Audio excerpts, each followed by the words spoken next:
Okay, folks, here we go. Here we go. Let's have a good show.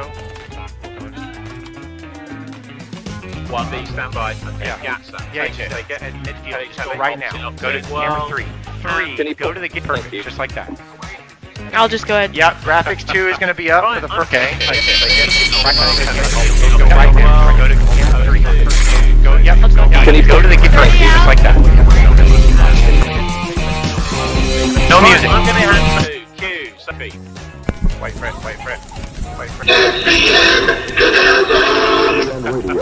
On radio in the Canal Zone.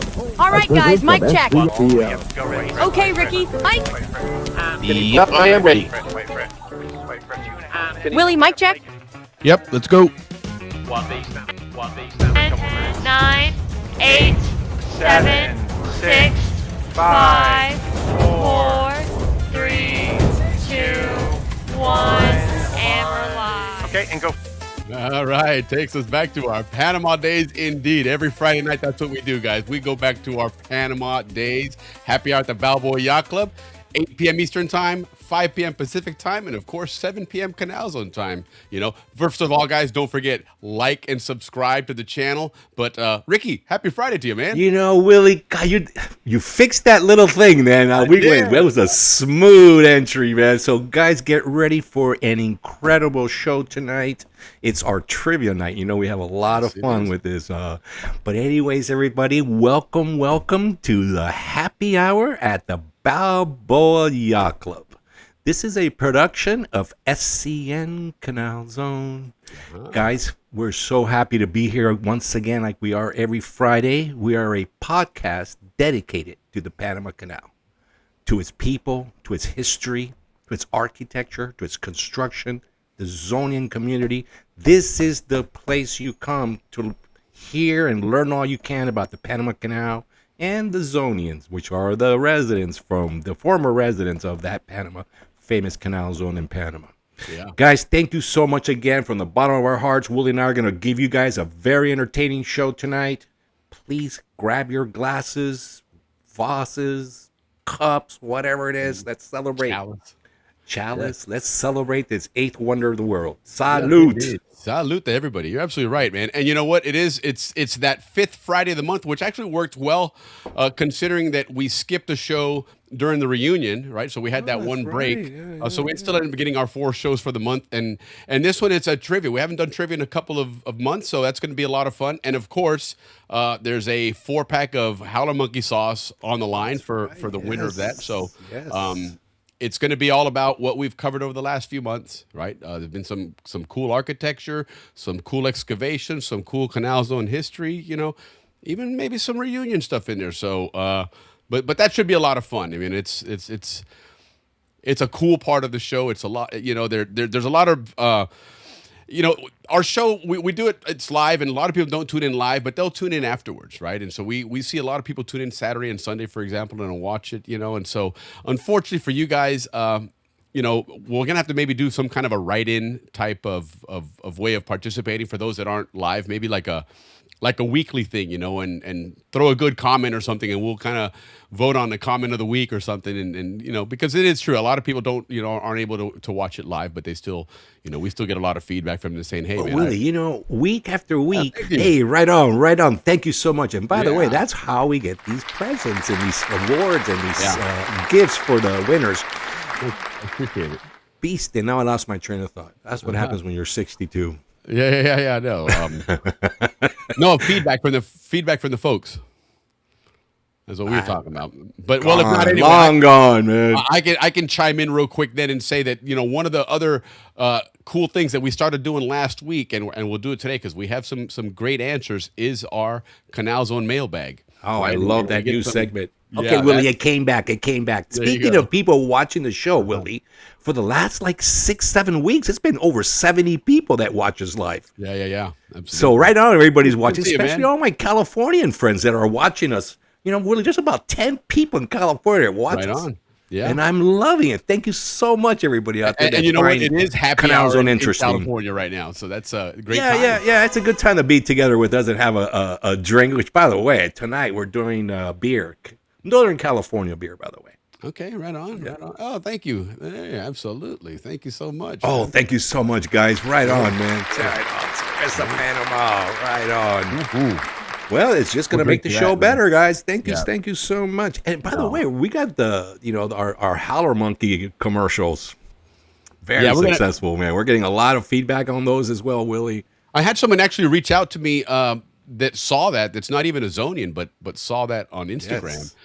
And said, "Hey, I wanted to talk to you about doing some work for us." I was like, "Yeah, absolutely, I'd love to do that." So that's really cool. Yeah, well, good job, and your guys' money goes a long way, and all our efforts are in there to make sure that happens. John McGee, good to see you, Mr. McGee. Yeah, he sent me some drone shots the other day. You know, the house he's building out in Coronado looks awesome. Oh, man. right on. Yeah, I haven't looked at the plans. Come on. Yeah, you got an architect here that and if you're a member of the show, you get a discount coupon. Yeah, you get a discount. Or you get at least a free review of what your designer did. Sure, and let me beat him up a little bit. Right, exactly. And if some palanca needs to be pulled, well, speaking of there's that, a program for that too. Yeah, there's a program for that too. I got a good friend that's looking for a surveyor in Panama. And she has had like bad luck with surveyors. So if anybody down there that knows a good surveyor, please leave it on the comments. He's done right now. He's got all. Yeah, Jennifer. I think Jennifer's probably on the show. If she's not, she'll watch it on the weekends. And by the way, we got a little bit of updates from Jennifer. She helped out a lot with this show tonight. No, cool. That's Jennifer Hayward, class of '81. Hey, Mr. Vern, what's going on here? Speaking of class of '81, well, let me show you what I got today. One of these scotchy, scoochy, huevazon thing. I hate that word, by the way. I don't know why I hate it so much. But class of '81, thank you so much for sending that to me. I appreciate that. We had our 45th reunion at the Canal Zone reunion this last July. I mean, a couple of weeks back. But Willie, the reason I'm bringing it up is check out the back of it. Yeah. Oh, the B badge. Look the at B you. badge. Yeah. So class of '81, we all had our B badge to go to the pool party. I think that's as far as I got was the B badge. I was like, if I got enough to get in the pool, I'm good. So I think all of us only went B. It was B. Then they had, what was it? A, B. Oh, because you had to go underwater or something. You had to hold your breath for like 5 minutes or something. Intermediate, and then I think that's what it was. So what were the badges that we had? Because I just remember B, man. That's all I remember. That's all we needed. To get in the pool. Yeah. Exactly. That was it. That's all. You had to get in that pool Wednesday night. If you guys remember Wednesday night at the pool, you guys are pretty tough because if you survive that, you are tough. Yeah. It was, mayhem or something. Mayhem balls, smear the queer. Oh my God! Then French fries with gravy afterwards. Oh yeah, Willie, let's get going, man. Sorry, we do this all the time. I love you for it, man. Great, man. Okay, so there it is. I love the banter, man. We're so good at it. To come to the rescue here. Hey, right on. B-A-B-I-S and A-S. So it's beginner, advanced beginner, intermediate, swimmer, and then advanced swimmer. I would assume is probably what those swimmer. What else would it be? What else would you have with an S? You get shark. They get Tiburon. Okay, so right on. Right on. Yeah. Oh man, nothing like those. Canal Zone banter is the best, man. It really is. It's so much fun because the memories are so fresh in our minds. That's what's so and then when you hear a name or anything pops up, boom, the whole thing just comes right back clear. Yeah. Right on. No, it really is, man. It's that's what makes the reunion so much fun is the I mean it's everything about those reunions. Do you remember this? Do you remember that? Hey, do you remember when we went and half the time you're either trying to think about it because you're like, no, I really don't, or you're like, oh my God, and I can't believe I didn't remember that, but yes, and then all of a sudden something was somebody says and just bam, there it is. It's a word that always does it. Barnaby's treat or something like that. Yeah, right on, man. Let's go. It's cool. I'm already super excited. Yeah, no, absolutely. Well, let's get on to some quick announcements and stuff, and then move on. Because we've got our trivia coming up, but Ricky's got some cool stuff there and stuff. Got some good bushing. Let's get that awesome video of ours. SCN Television presents K-Pasa. And now here's this evening's host, Army Sergeant Bob Foster. Good evening and welcome to K-Pasa. We've got two guests tonight. First Sergeant First Class Jim Webb. Sergeant Webb with the 27th Military Police Detachment. He's the kennel master. Yeah, there you go. Yes. That's our K-Pasa sponsored by Canal Zone Documentary Substack. Make sure you join these guys. It's canalzonedocumentary.substack.com. Interesting post they put out a couple days ago, just another Tuesday in the tropics, and it showed a gate courtesy of David Wheeler of Corey Heights, you know, and you know, coincidentally, we're going to mention a little bit about Corey Heights tonight briefly in our Canal Zone mailbag, answering one of the questions from last week. But it's an interesting article about Corey Heights. And, of course, Thane Wheeler, the producer of the Canal Zone documentary, you know, lived in Corey Heights. So he certainly probably, you know, ran around those areas and was probably quite familiar with that whole area there. But there's some really interesting stories in there, you know, that people are starting to comment on regarding their adventures, either living in Corey Heights or visiting. I knew Corey Heights, you know, because of the movie theater there. They always had the bats. Yeah, and the Officers Club. A lot of parties there. And the Corey Heights, I don't even remember the Corey Heights Officers Club. You know, the ones that we frequented were Amador, Albrook. Was pretty much the two that we mostly went to. Yeah, no. It was. Anyhow, so get involved, guys. The Substack, canalzonedocumentary.substack.com, and check these guys out because, you know, remember, guys, we have an amazing story as Zonians, and part of what really makes the story incredible is the experiences that we had, right? Everybody has seen or read, you know, the books, The Path Between the Seas. They've seen, you know, a lot of these documentaries and everything else. But, you know, when you truly get to the essence of what the Canal Zone was and what it stood for and who the people were there, that's a story that, unfortunately, when we go, the story goes, right? And so, you know, things like what we do here on the show, and, you know, like we have 3 hours of Al Sprague telling us about Al Sprague growing up and doing the same things we were doing, which half of them were no good, you know, but that was, you know, that was the essence of being a Zonian and growing up and running around in this great place. And that's what Thane Wheeler's doing with this Canal Zone documentary. So, you know, get involved. And one way to get involved and stay connected with what the different topics are that you can share your experiences on is through that Substack, because you can get in there and share it. It's like a newsletter on a lot of different topics there. So definitely check it out, man. That's well said, Willie, because that leads in right into what Alex Reyes is doing and that whole committee of people he has working with him. Is doing with that reunion in Panama in January, which is what we're going to be promoting next, obviously, is just that reunion is all about those experiences, reliving those experiences, whether it was the train ride or the boat ride or the you know, whatever. There's a whole bunch of different experiences that they had. But one of the new experiences that I saw Alex post recently on Instagram was the fishing tournament. It's now going to be called the Al Sprague Fishing Tournament. And I can see that being a huge Tivoli-size hotel event. Yeah, no kidding. Because he was known to be a fisherman. You know who else? Willie, Mr. Coffee. I don't know if you knew the Coffee, but that man always was same thing. A diver, a fisher, you know, Mr. All Around. Yeah, Zonian, right, and that's an old Zonian family, by the way. The Coffees, yes, indeed, yeah.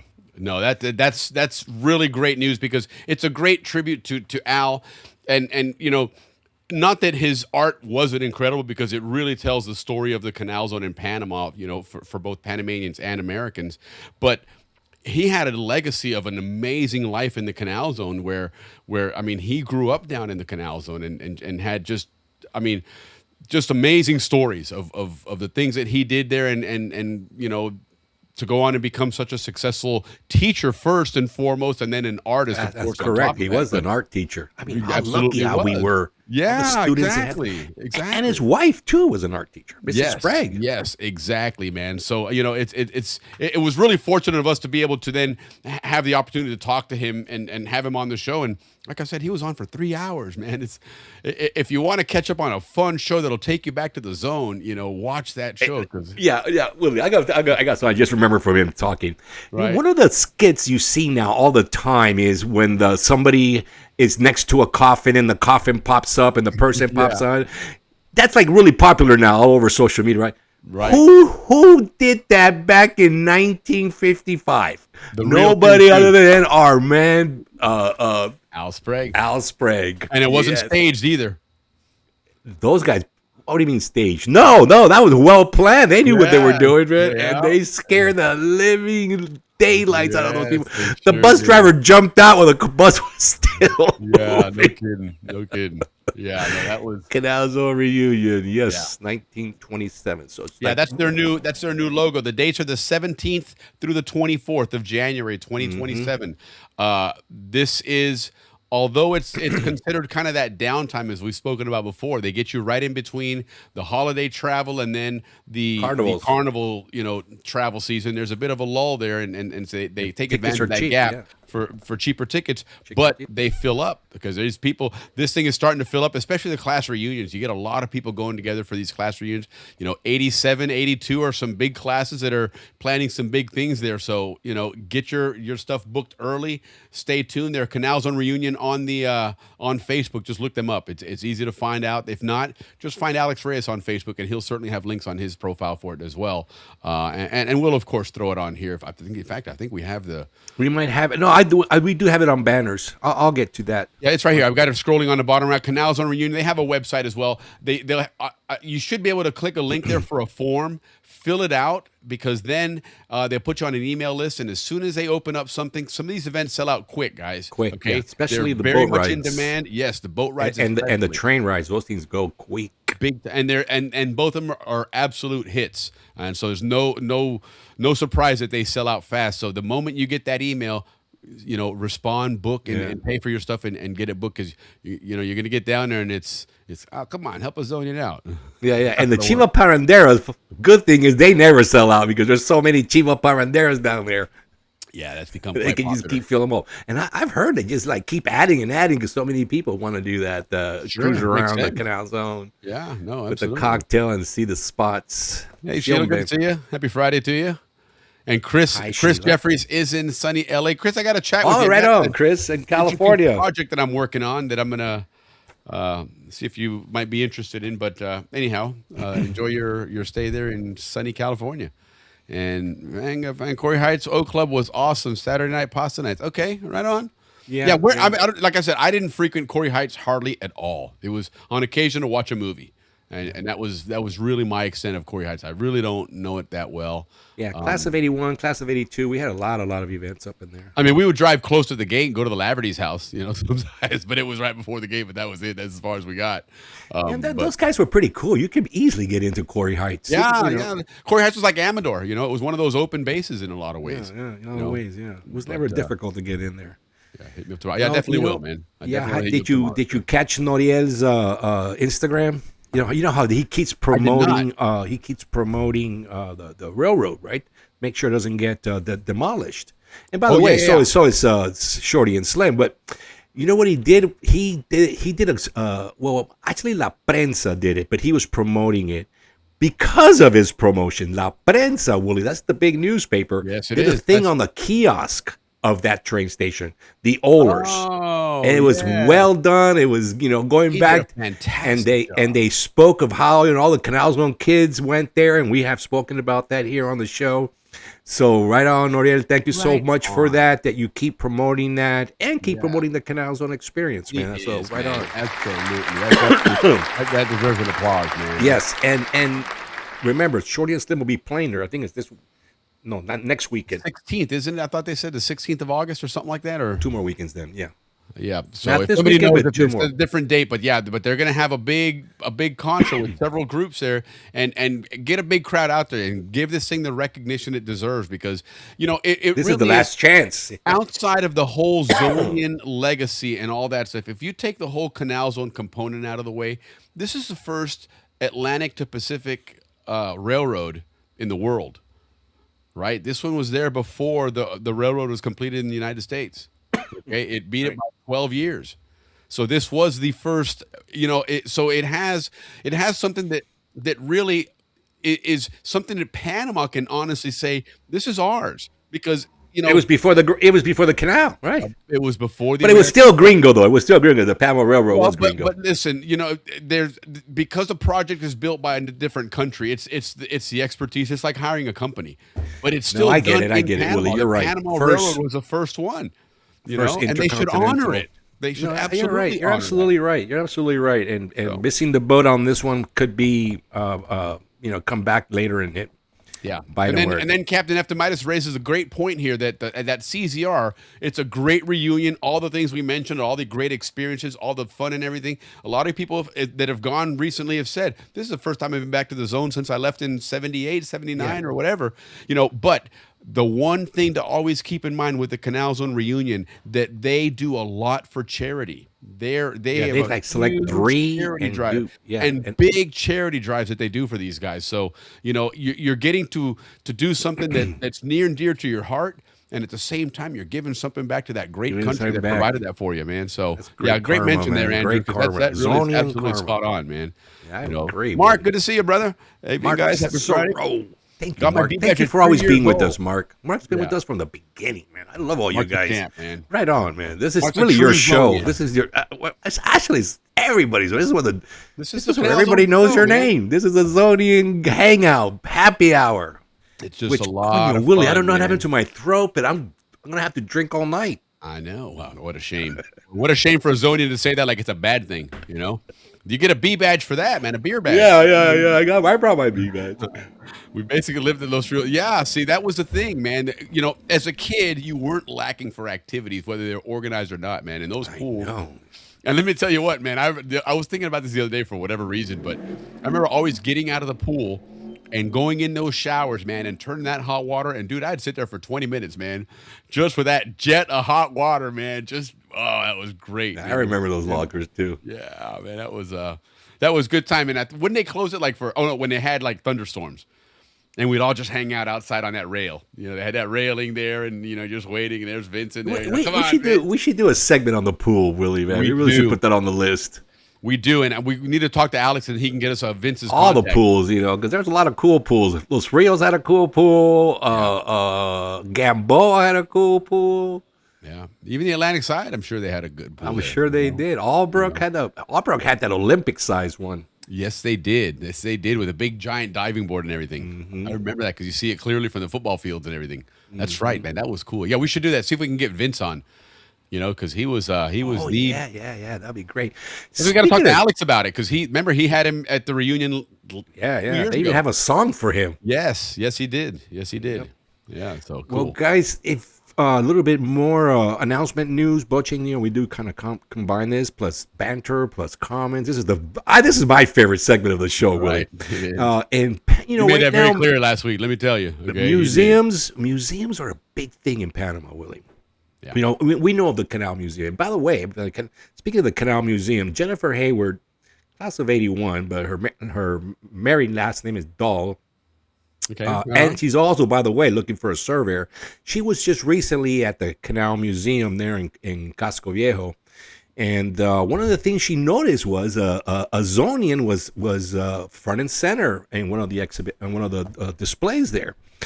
This guy named Alfred E. Osborne. And you know how Canal Zone documentary just posted on the La Boca School and the teachers at the La Boca from the West Indies, etc. Right. Well, there's a reason, because of the Canal Museum is doing a thing on this distinguished graduate from Paraíso. He went through the Paraíso schools and then went to school in the States, got his master's degrees, came back, and I forget the year it was exactly, but he became the director of the La Boca School. And he came. So back then, like you'll see in the Canal Zone documentary, there was a lot of people from all different islands. So the schools were based to educate them on that history, that life. Right, that culture. And that's the culture that they would. So they would have to bring teachers in from there to teach them. Okay. So when Mr. Osborne came educated from the Paraíso school system, his main thing was to train as many teachers as he could, so that the Canal Zone government wouldn't have to bring people in. Now you're going to be taught by people from the La Boca area. They call silver roll by silver roll towns, right? So one of the things that that in itself is great, but one of the super great thing this man did was he was very instrumental, Willie, with getting the Canal Zone government to do some educational reform. Right. And part of that reform was to turn Paraíso into the stronghold amongst the West Indian intellectual elite schools. Okay. So Paraíso, those schools were very elite. Almost like, I guess, what they have here in Florida. I don't know if it's in the rest of the country, but they have what's called magnet schools, and they have higher education classes and stuff. You know, some advanced classes they offer and things of that nature. So I imagine it probably was something similar to that. You know, and the Canal Zone government makes sure that their teachers, their curriculum, everything was at the elite level. And you know what? My mom was a teacher. That's where my mom started teaching. Was in Paraíso. Well, right on. Yeah. So. That was a great story from the Panama Canal Museum. You guys, if you're there, check it out. Yeah. His son Miguel was a Balboa High School graduate, 66. Okay. So back then. So yeah, go check that out, guys. And if you're into history and stuff like that about Panama, here on the show when we did the Tivoli segment, we talked about how Panama went from Casco Viejo, Santa Ana, and moved his way around. And before he got to Paitilla, because we were talking about the Union Club, before he got to Paitilla, the top city, the elite city like we know Paitilla to be today, was San Francisco. San Francisco is where Atlapa is. If you guys right on the other side. On the other side, that's where San Francisco is. Yeah. Well, they're doing an exhibition there of all the original, when they first started San Francisco. So you will probably see things there regarding the canal construction. Sorry, guys, I'm drinking beer. So the canal construction, and of course the history of the architecture and the city planning of that area, which kind of ties in with the Tivoli. Yeah, and remember. Some of that area there was part of the Canal Zone. Remember Paitilla? Correct. Paitilla was part of the Canal Zone, right? And then it moved into Paitilla, Correct. So on Calle 50, there's a place called Panama Art Supply. If you guys are in Panama, go check it out. It's from from August 2nd to August 15th, free of charge. So go check that out, guys. And, there's Sunday. a lot of museums in Panama, man. There's even a whole... Corundu is called the city of museums. And so Panama, and of course, Andy of Tomidas, we know he's trying to open up a museum in Panama too. Speaking of cities, a city of saber, or city of knowledge. I got some good stuff tonight about that. Yeah. That those guys are on. Those guys are in the map. Clean guys. We're gonna get to that in a minute, but Clean is gonna be like Paraíso School, world class in AI training. Yep, and one more thing on the announcements, Willie. If you're in Panama or you're going to Panama, you're going to go check out, and I highly recommend it. Go check out the old Panama, the one that was built in the 1500s. Right, the original Panama. Now it's you can't just show up nilly-willy and drink beer and hang out like we used to during our time. Now it's fenced in. Sure. You go through. You have to protect it, right? So it's guided tours on a tram, but there's a museum there that you can. Again, you're going to get great history, but you know what's great about Panamanian Museum? It's what they sell there, from the pictures to the cups to the the hats, all the stuff they sold. You've got to go check it out. Top notch stuff. Mm-hmm. So and speaking of molas, there's also a mola museum, Willie, in Casco Viejo. So there's museums for everything, and our boy Andy's going to be doing a museum on the construction days of the canal and the military, right, Willie? How the military protected the canal. Yep, the defense of the canal. Yeah. All right, well, let's go right into Willie. You want to do some comments before we get into this bulging news that it's incredible, and took me all week to put this together. Yeah, because it's unbelievable what's happening. No, absolutely. We have any what? comments? I'll tell you what. We're gonna throw a what are we gonna call this? We're gonna throw a little audible in here real quick, okay? Because something we haven't done in a long time, and people have asked for it. So we're gonna go back in time to the early days of Happy Hour at the Balboa Yacht Club. Since we've got a good boching segment here, why don't we just do this, Ricky? El bochinche.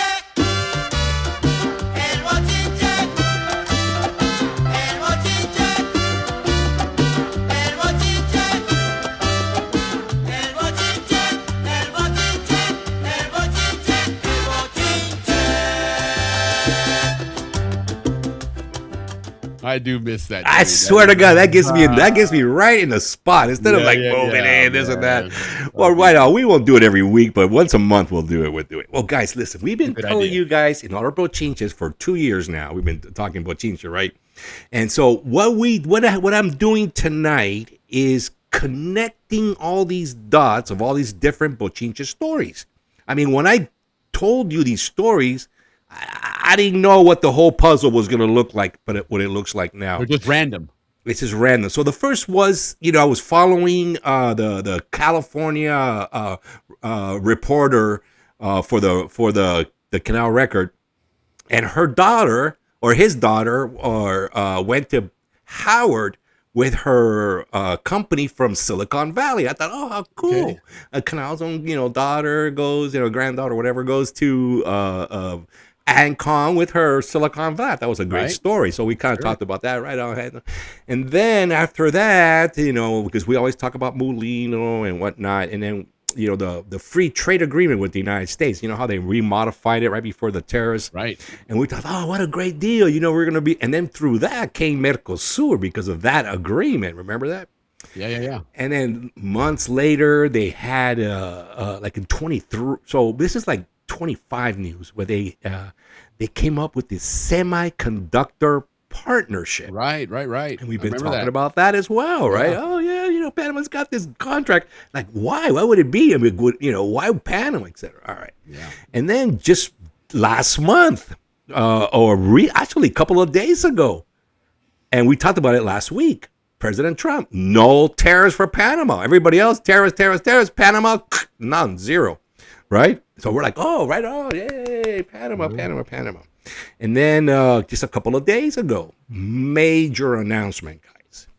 Panama joins Pax Silica. I don't know if you guys know what that is. I had to look it up. Mm-hmm.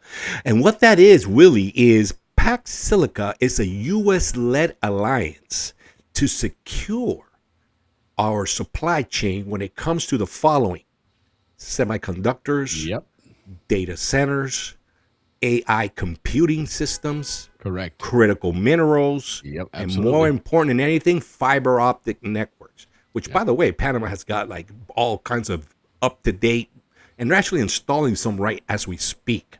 They were one of the first countries to do that stuff when back in the 90s when the call center started outsourcing out of the U.S. Centers, exactly, Willie. This is where that all comes from. Yeah. So what happened today, Willie, or maybe yesterday? Mulino comes out, Willie, and he says, Panama's national priority, like running the Panama Canal, is, and this strategy has several major goals, is to turn Panama into an AI skilled labor force. Yeah. Where all at Panama right now is all going to focus, Willie, $105 million to start training, which they have been already. University of the Technical University. Step up now, though. This is a major because the U.S. is involved. Sure. Where they're going to be training thousands of Panamanians in the AI skills. Yeah. Why? To modernize the government using all AI. B, creating high-paying technology jobs, right? But most important, to attract American technology companies. Right on. Because we have all these trade pacts, all these agreements, all these partnerships, and to position Panama as the AI digital logistics center. Okay, so in other words, all the information comes there, and then from there it goes out. And think about the export possibilities with hardware going into Panama with no tariffs, that you can ship it to the U.S. This is why everybody's going to go there. Exactly for that is the no tariffs and the free trade agreement, so you can just sell to the American market and be part of that supply chain. Right. That is, completely. The Panama Canal is obviously a big component of. Now, why was Panama chosen, Willie? Few countries possess what Panama has, right? To begin with, the canal. Yeah. But what it really has is world-class fiber optic connections. Mm-hmm. And this is what we just mentioned. This is where the major investment is. Of course, Panama has the excellent banking and the two airports, Tocumen and Howard. Yeah. All right, now here comes And the a big large one. English speaking, population. And a Panama's large- always had an but- English speaking because of the Americans there, But here's the other main reason, Willie. Remember how we mentioned that the University of Arizona came to Clayton Yeah. to open up? Okay, well, this Tempe's is all got a big part AI of center that. too. Yeah. Not only has listen, the University of Panama, their tech university, it's called UTEP, UTEP, UTEP. Those guys graduate 3,000 engineers a year, but they all leave. They all leave. Right. I mean, right now, the University of Arizona hired 30 of these Panamanian engineers working for them. They all leave. The vast majority of them leave. And so now the University of Arizona is opening up a campus there where they're, they just graduate 30 people, but they've all left. They got 50 more that are graduating and are going to be leaving as well. Right. With another 100 more in the pipeline. Drake University, as well as the University of Texas and Purdue, are all moving to Clayton for this to provide this education to this humongous Big effort. influx of students coming in. Yes. So, wow. So great. right now in Panama, there's 10,000 scholarships worth over $100,000. Yeah. To go get trained in AI. All right. On top of that, Willie, and we'll be done with this because this is amazing, man. It really is. And this is all came out today or last night. Sorry, last night. The U.S. Embassy also opened up in Clayton a place called Rincon Clubhouse. Of course, Clubhouse. All right. You know, that's Clubhouse. so There you go. Zonian, You got it from Ricky. Rincon Club. And what man. and what this is, Willie, is a learning center for 12 to 17-year-olds, free of charge. Oh, right on. Free of charge. For what else? So this is like the little leagues, right? This is the lightweights. Yeah, absolutely. For tech, math, science, arts, and engineering. Beautiful. Oh my God. You can set your 12-year-old as young kids. Yeah, you can say your 12-year-old up to 17 to go there. Like, remember in the summer, they would send us to the gym and do this. And same freaking thing, brother. Right on, man. This is just incredible. So great move for everybody in Panama, Panama, if you got grandkids, kids, whatever it is, you jump on this. Jump on this. ASAP. Don't let this opportunity get away of training your grandkids in AI. Panama will provide you with the jobs. You know what's interesting? You bring that up, and it got me thinking a little bit of what Panama's looking at from really, really long-term future planning. Right? Is out in the Middle East, these countries are just gazillionaires, right? I mean, these people. They sit on gold toilets. They have so much money because of oil, right? But look at what the Saudis doing, building that linear city that in the and desert, and it failed. But think about before that, what they've established, that sovereign wealth fund. Right. And what they've done is said, hey, we need to diversify our economy from oil, because there will come a time when the oil is no longer primal, item that the world needs. And at that point, then they have nothing but sand in their country. And you look at Great Britain. I mean, Great Britain, relied on all these countries, and they realized at some point all these colonies are going to go away, and so they diversified into finance, and they're a huge country because of finance.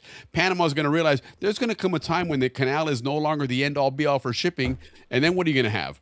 Right, so that's exactly what the president said. We don't want to just export logistics services. Right. They want to start exporting programmers, AI engineers, cybersecurity specialists, data scientists, cloud engineers. Yeah.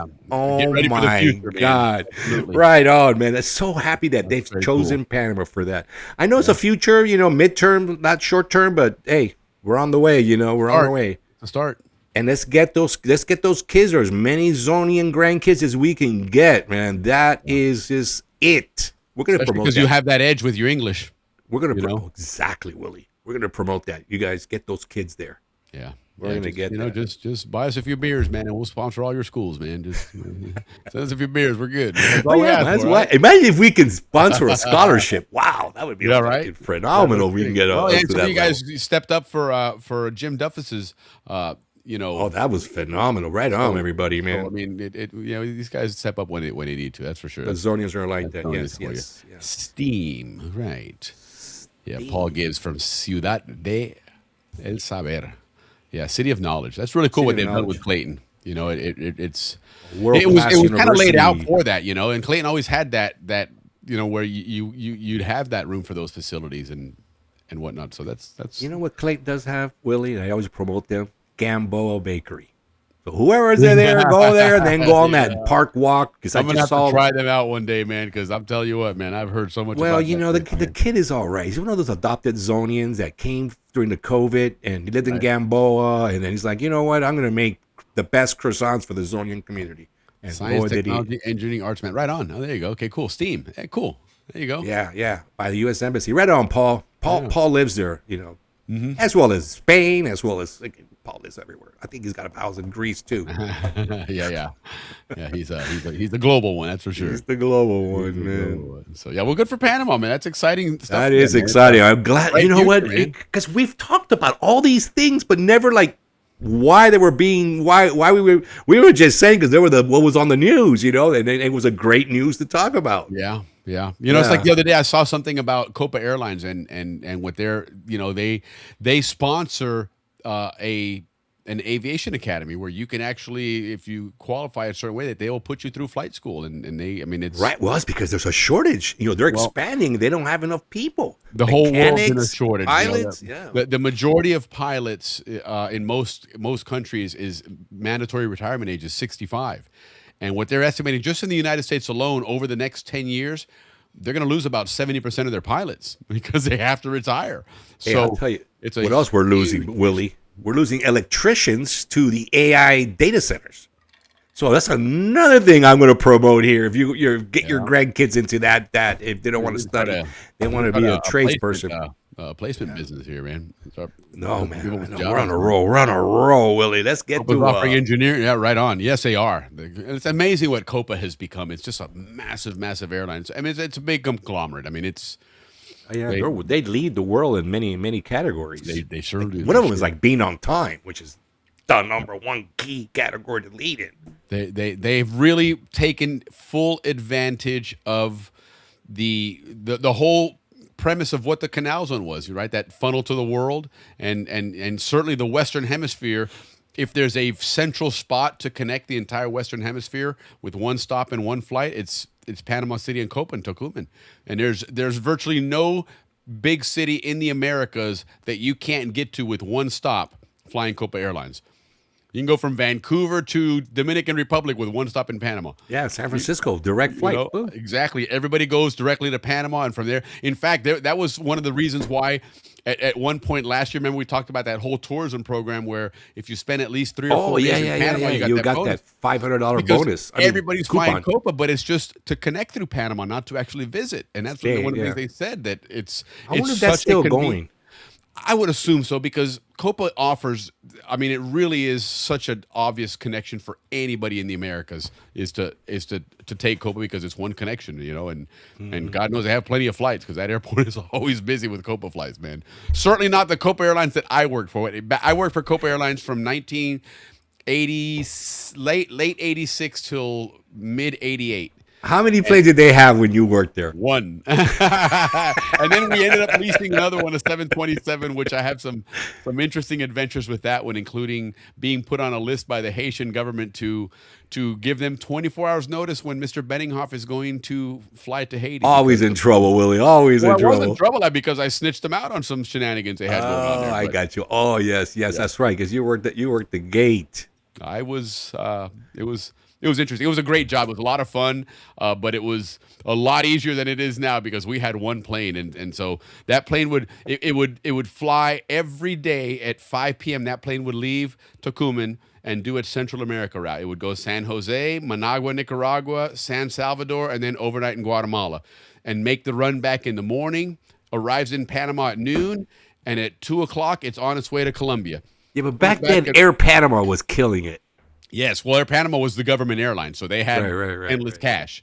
You know, they had the Copa was service private like one. nobody's business. Yeah, they did. They could outspend Copa on everything. You know, Copa. You know, but you look now, and Air Panama is in essence a puddle jumper.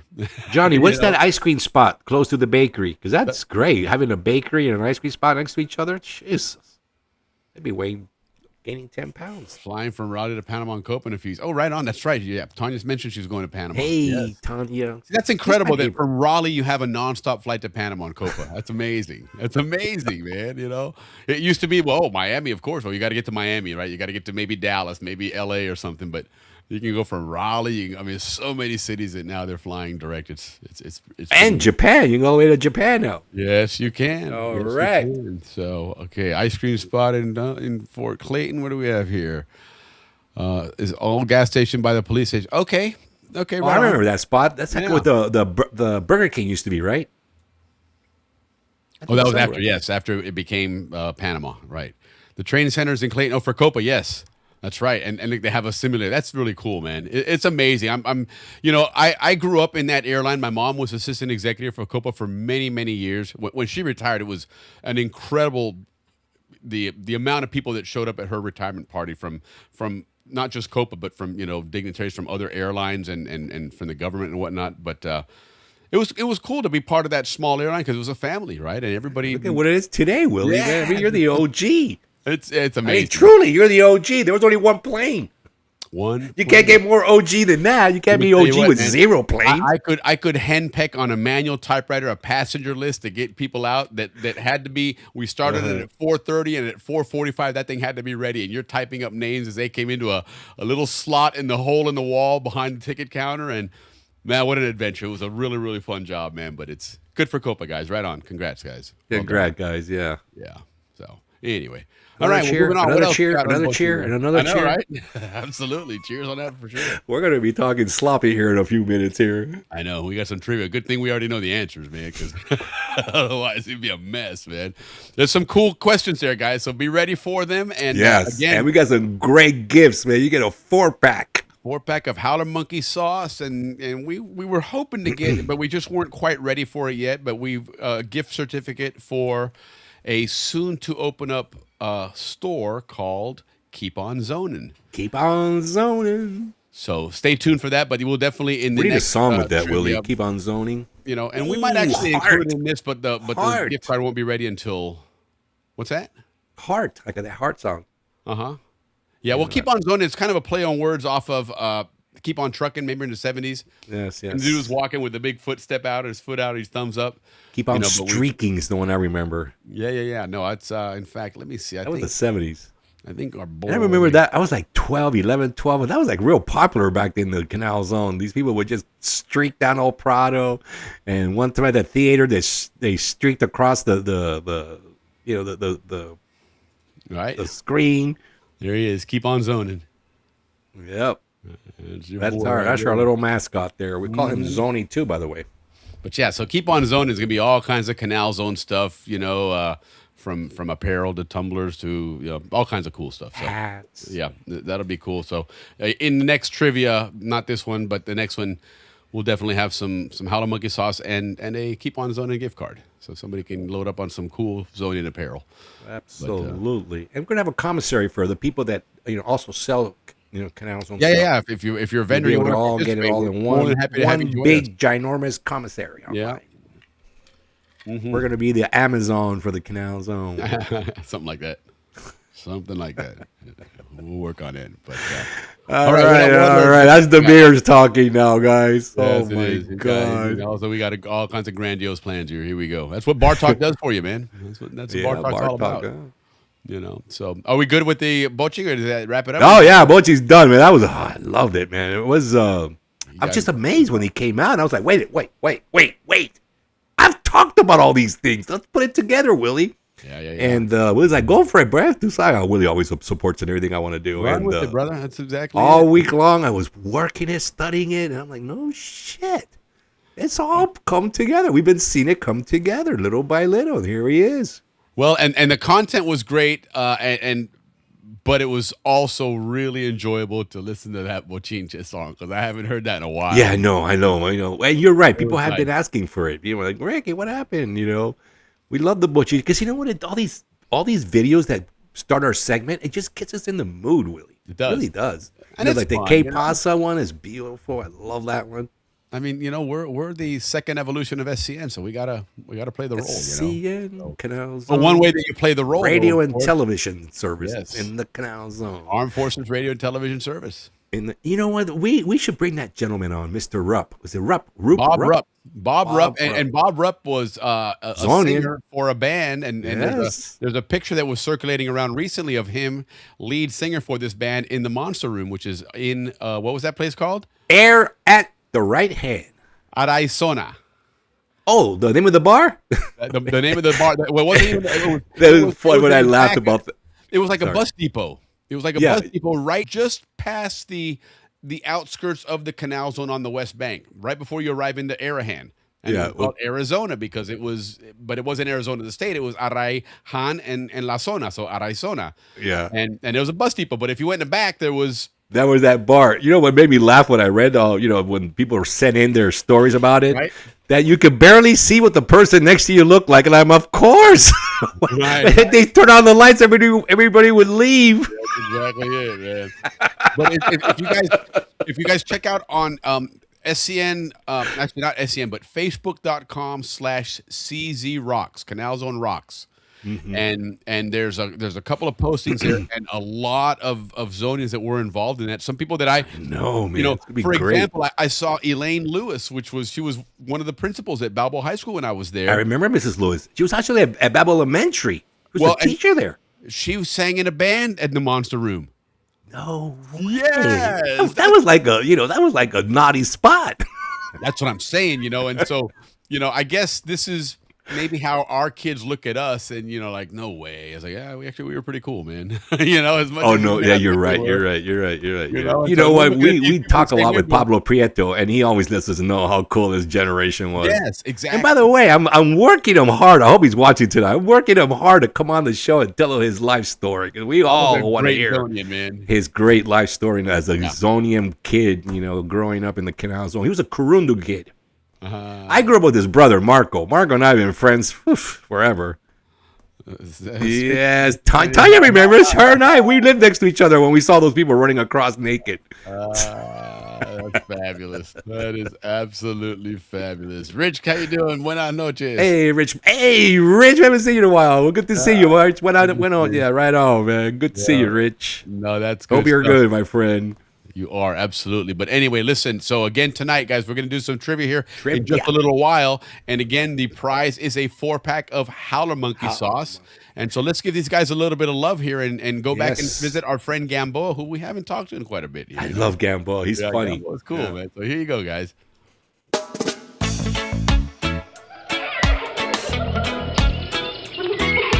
Howler Monkey Sauce sent me to the jungles of Panama in search of their new spokesperson, and let's see if we find them. Hey, listen, you don't need to keep looking for a spokesperson. You found me. I love this Howler Monkey hot sauce. Wow. Okay, and what's your name? They call me Gamboa up here in these trees. Roll camera and action. This one, the Amarillo, is going to be amazing on chicken. Trust me. Do you know a howler monkey who can describe the sweet heat of our original with authentic ají chombo peppers, or the fresh punch of verde where habanero warmth meets crisp bell pepper? How about the bold tang of Amarillo, yellow Scotch bonnets blended with mustard seeds? And of course, our hot, the same great flavor as original, with red habaneros for that fire. Our sauces are all natural, no preservatives, gluten-free, pure flavor and pure fire. Are you the next Howler Monkey spokesperson?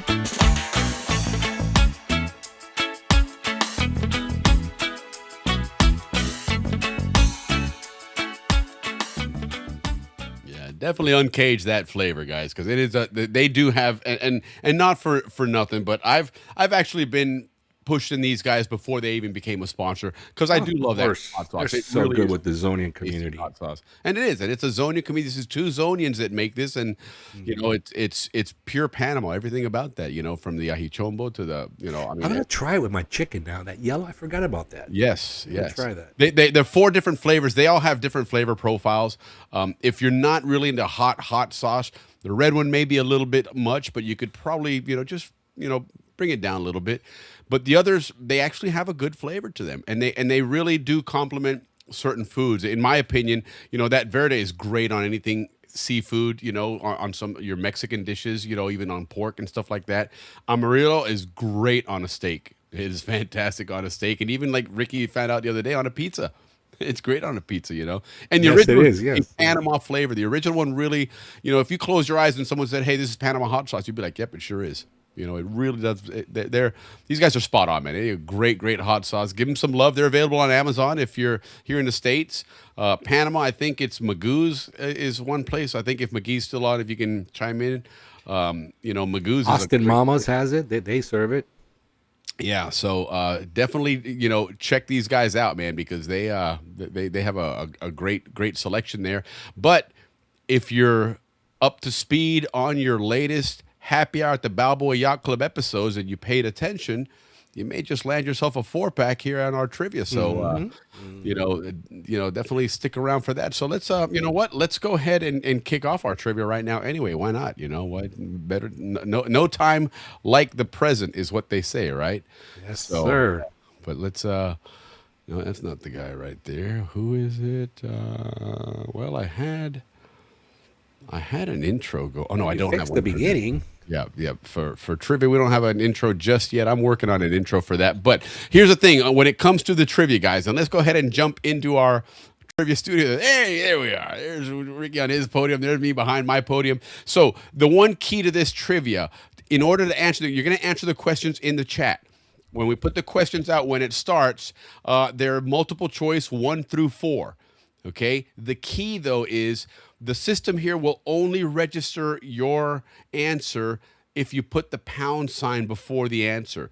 So if you think it's number 3, hit #3. Or hashtag. Or hashtag, as they say in today's internet world and all that good stuff there. So make sure you do that. Because that otherwise, like I said, it's not going to register your number. And yes, so, and those sauces are delicious. They absolutely are. But you know, when we got some cool trivia here. Some of that was stuff from the excavation shows and other things. And then Ricky, of course, had his architecture, which by the way, guys, that architecture, Ricky works his butt off on that and comes up with some really I love it though, man. And you know, when he initially pitched to me that, hey, you know, I'd really like to do an architecture show.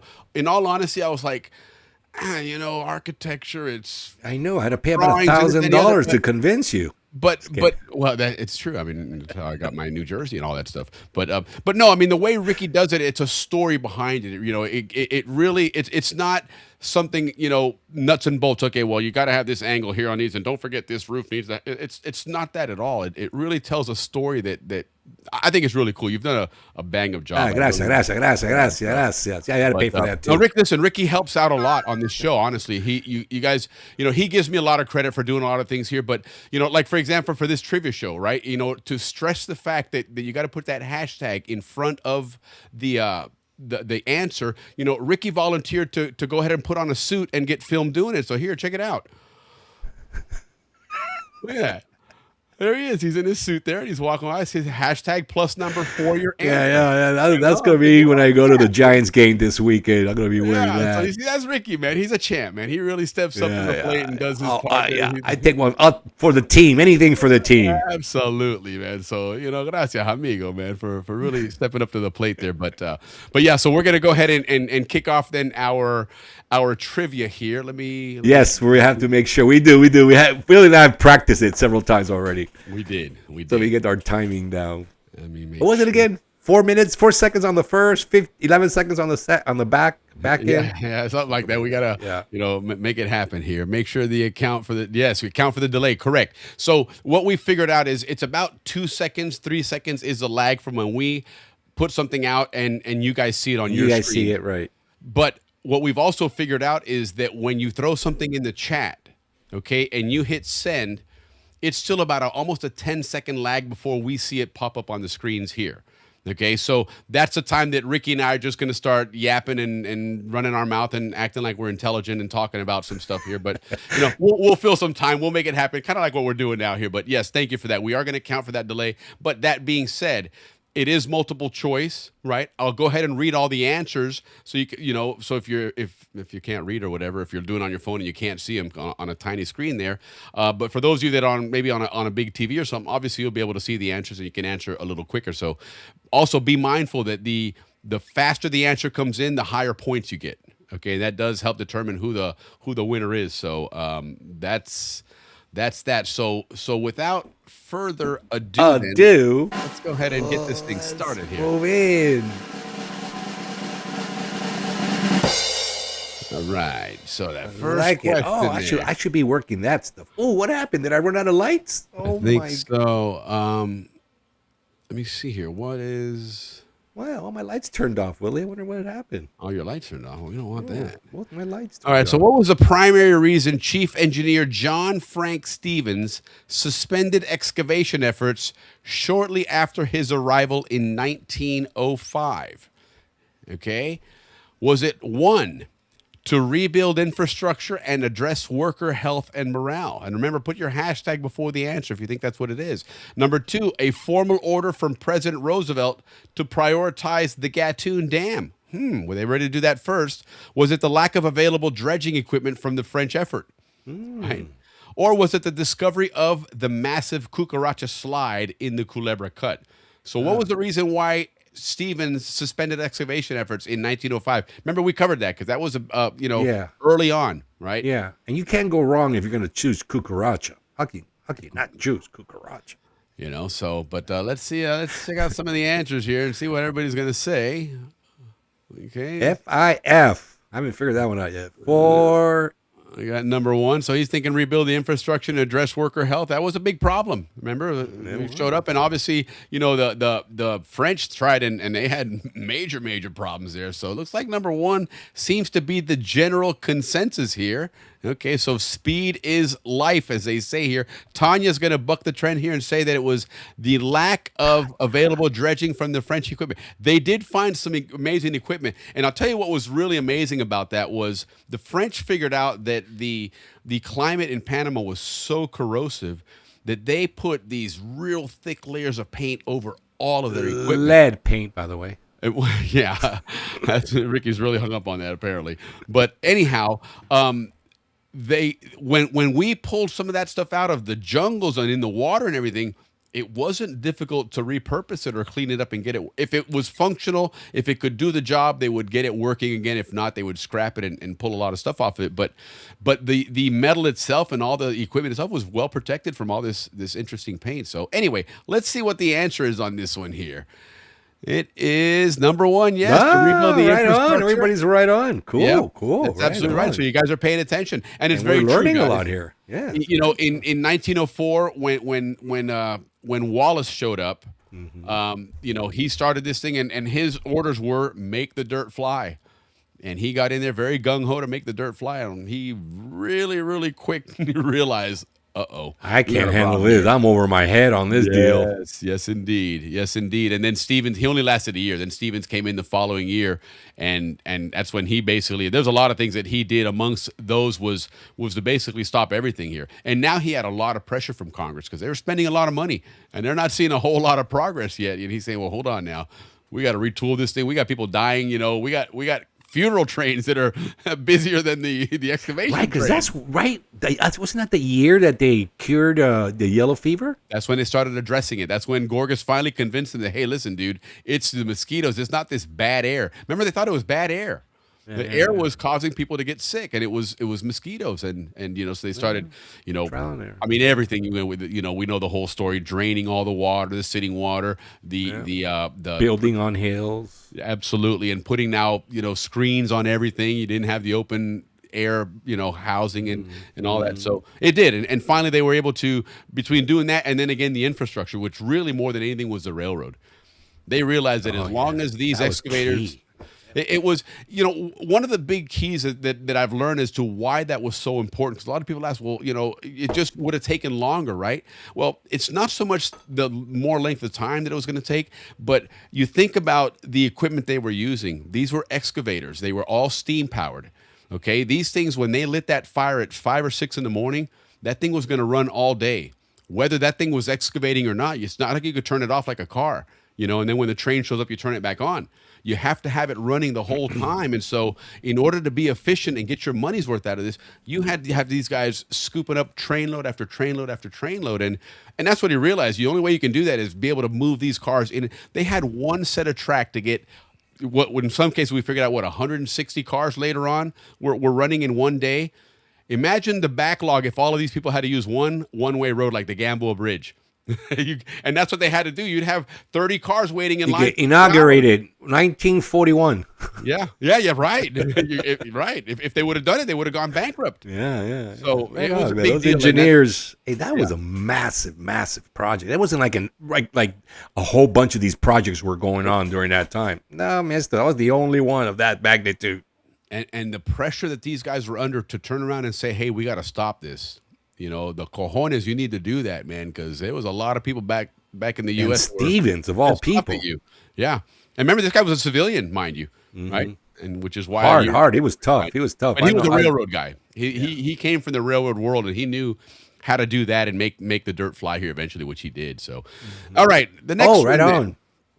What material was used for the majority of the Tivoli Hotel's structure upon its completion in 1906? We told you. Was it a frame made of wood with a brick center section? Perhaps. Was it reinforced concrete and steel to withstand the humidity? Most likely. 2. Number 3, was it adobe and tile to reflect the traditional Panamanian style? I can see that.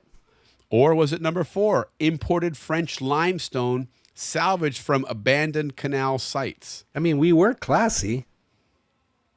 And the French were wasteful. Well, they might have imported all that crap and then left it there, I mean, seriously, these guys, I'm telling you, man, they got a phone call going, hey, shut down, we're done. And they blew a whistle and everybody dropped their tools and walked away because, I mean, they left everything out there, man. They didn't take sure one single did, thing bro. home, They man. sure did. Yeah, so what are we thinking on this one, guys? That's a tough one, Willie. Say Willie. Yeah, no, that's this is your neck of the woods. This is the architect.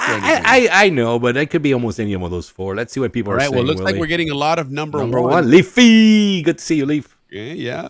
Vern, good to see Number you, brother. one, Vern, Atlantic right side on, Vern. right. And what do you call him? One. El Foro de Colón. Paul, Right. number 1. All right. Yeah, a lot of number ones here. Yeah. All right, everybody listens. Everybody listen. Right on. We did. Okay, Appreciate that. So let's see if we get do we get a drum roll on this or not on this? Ay, Dios mío, yo estoy más dormido, I know, Willie. he is. Pa' ver Sleeping for it layers, over here. banners, music. There it is. Pa' ver, ting, ting, ting, ting. We're gonna Oh, no, talk- you wanted the drum roll. Beast. When you have That's Buzz Lightyear the worst in help. man. Look at this guy. Man. I'm just enjoying this show. I'm sure like all our viewers Yeah, are. This is yeah. awesome. That is There you next go. one. Next one. I'm so excited. Oh, there it is. There you There go. it is. Drum roll. All right. So it's a frame made of wood and brick center section. That is correct. Okay. And the reason why, Willie, was because there was a whole shitload of that stuff around to build the railroads. All that heavy Right. timber. Yeah, Correct. That's why. Correct. And a lot of the wood that they used, we found out, was that redwood because it was Absolutely, very out of averse to California. termites and stuff. So yeah, that was that in itself was another one of those game changers. So Yeah, you know, all right. living in San Francisco gives me that. I know that both Panama and San Francisco grew up together. They became who we are because of each other. I feel very fortunate about that. Yeah. What's interesting when you think about that now, in 1906, you had that big earthquake in San Francisco, so they had a lot of rebuilding there. I wonder if that impacted supplies going to Panama. I'm sure the effort was probably coordinated, by the way, with but I'm saying, equipment all and of a material going to both spots. And that's Right. probably why they did the exposition together in 1914. Yeah, they had a lot of camaraderie there. So, all right, so here we go. In the later stage, I don't understand why the graphics aren't showing up. I had these supposed to have with a. Are we getting the cheap version of AI again? No, just kidding, that's what guys. I'm thinking here, man. Because I don't. In the later stage of construction. Yeah, I just don't understand why it's not showing the other picture. Well, What each one of them is supposed to have an image attached to it. All right, well, dale. That's so bizarre.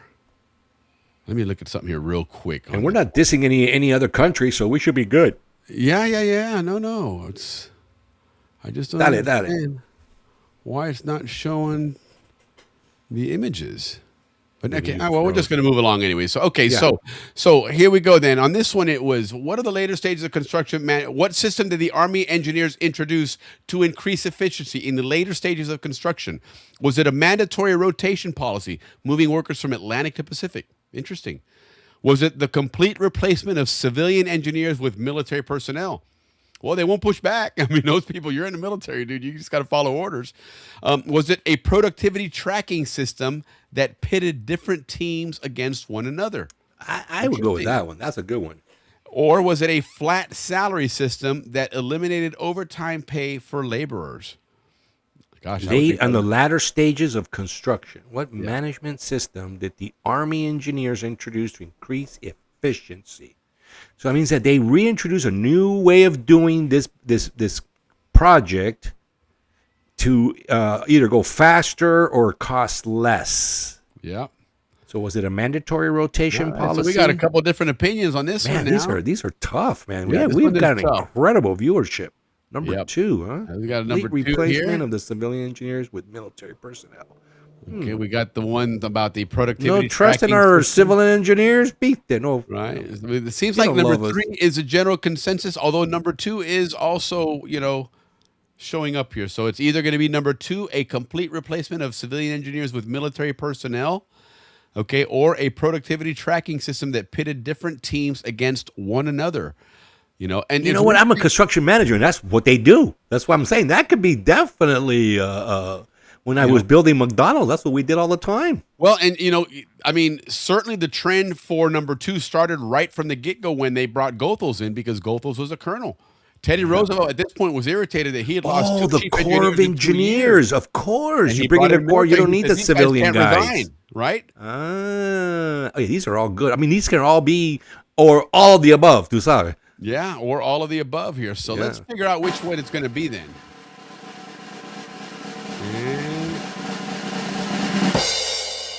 A productivity tracking system that pitted different teams against each other. And this was something, if you go to the Canal Museum collection at the University of Florida, you can access, amongst all their digitized collection, is the Canal records from, I think they start from 1907.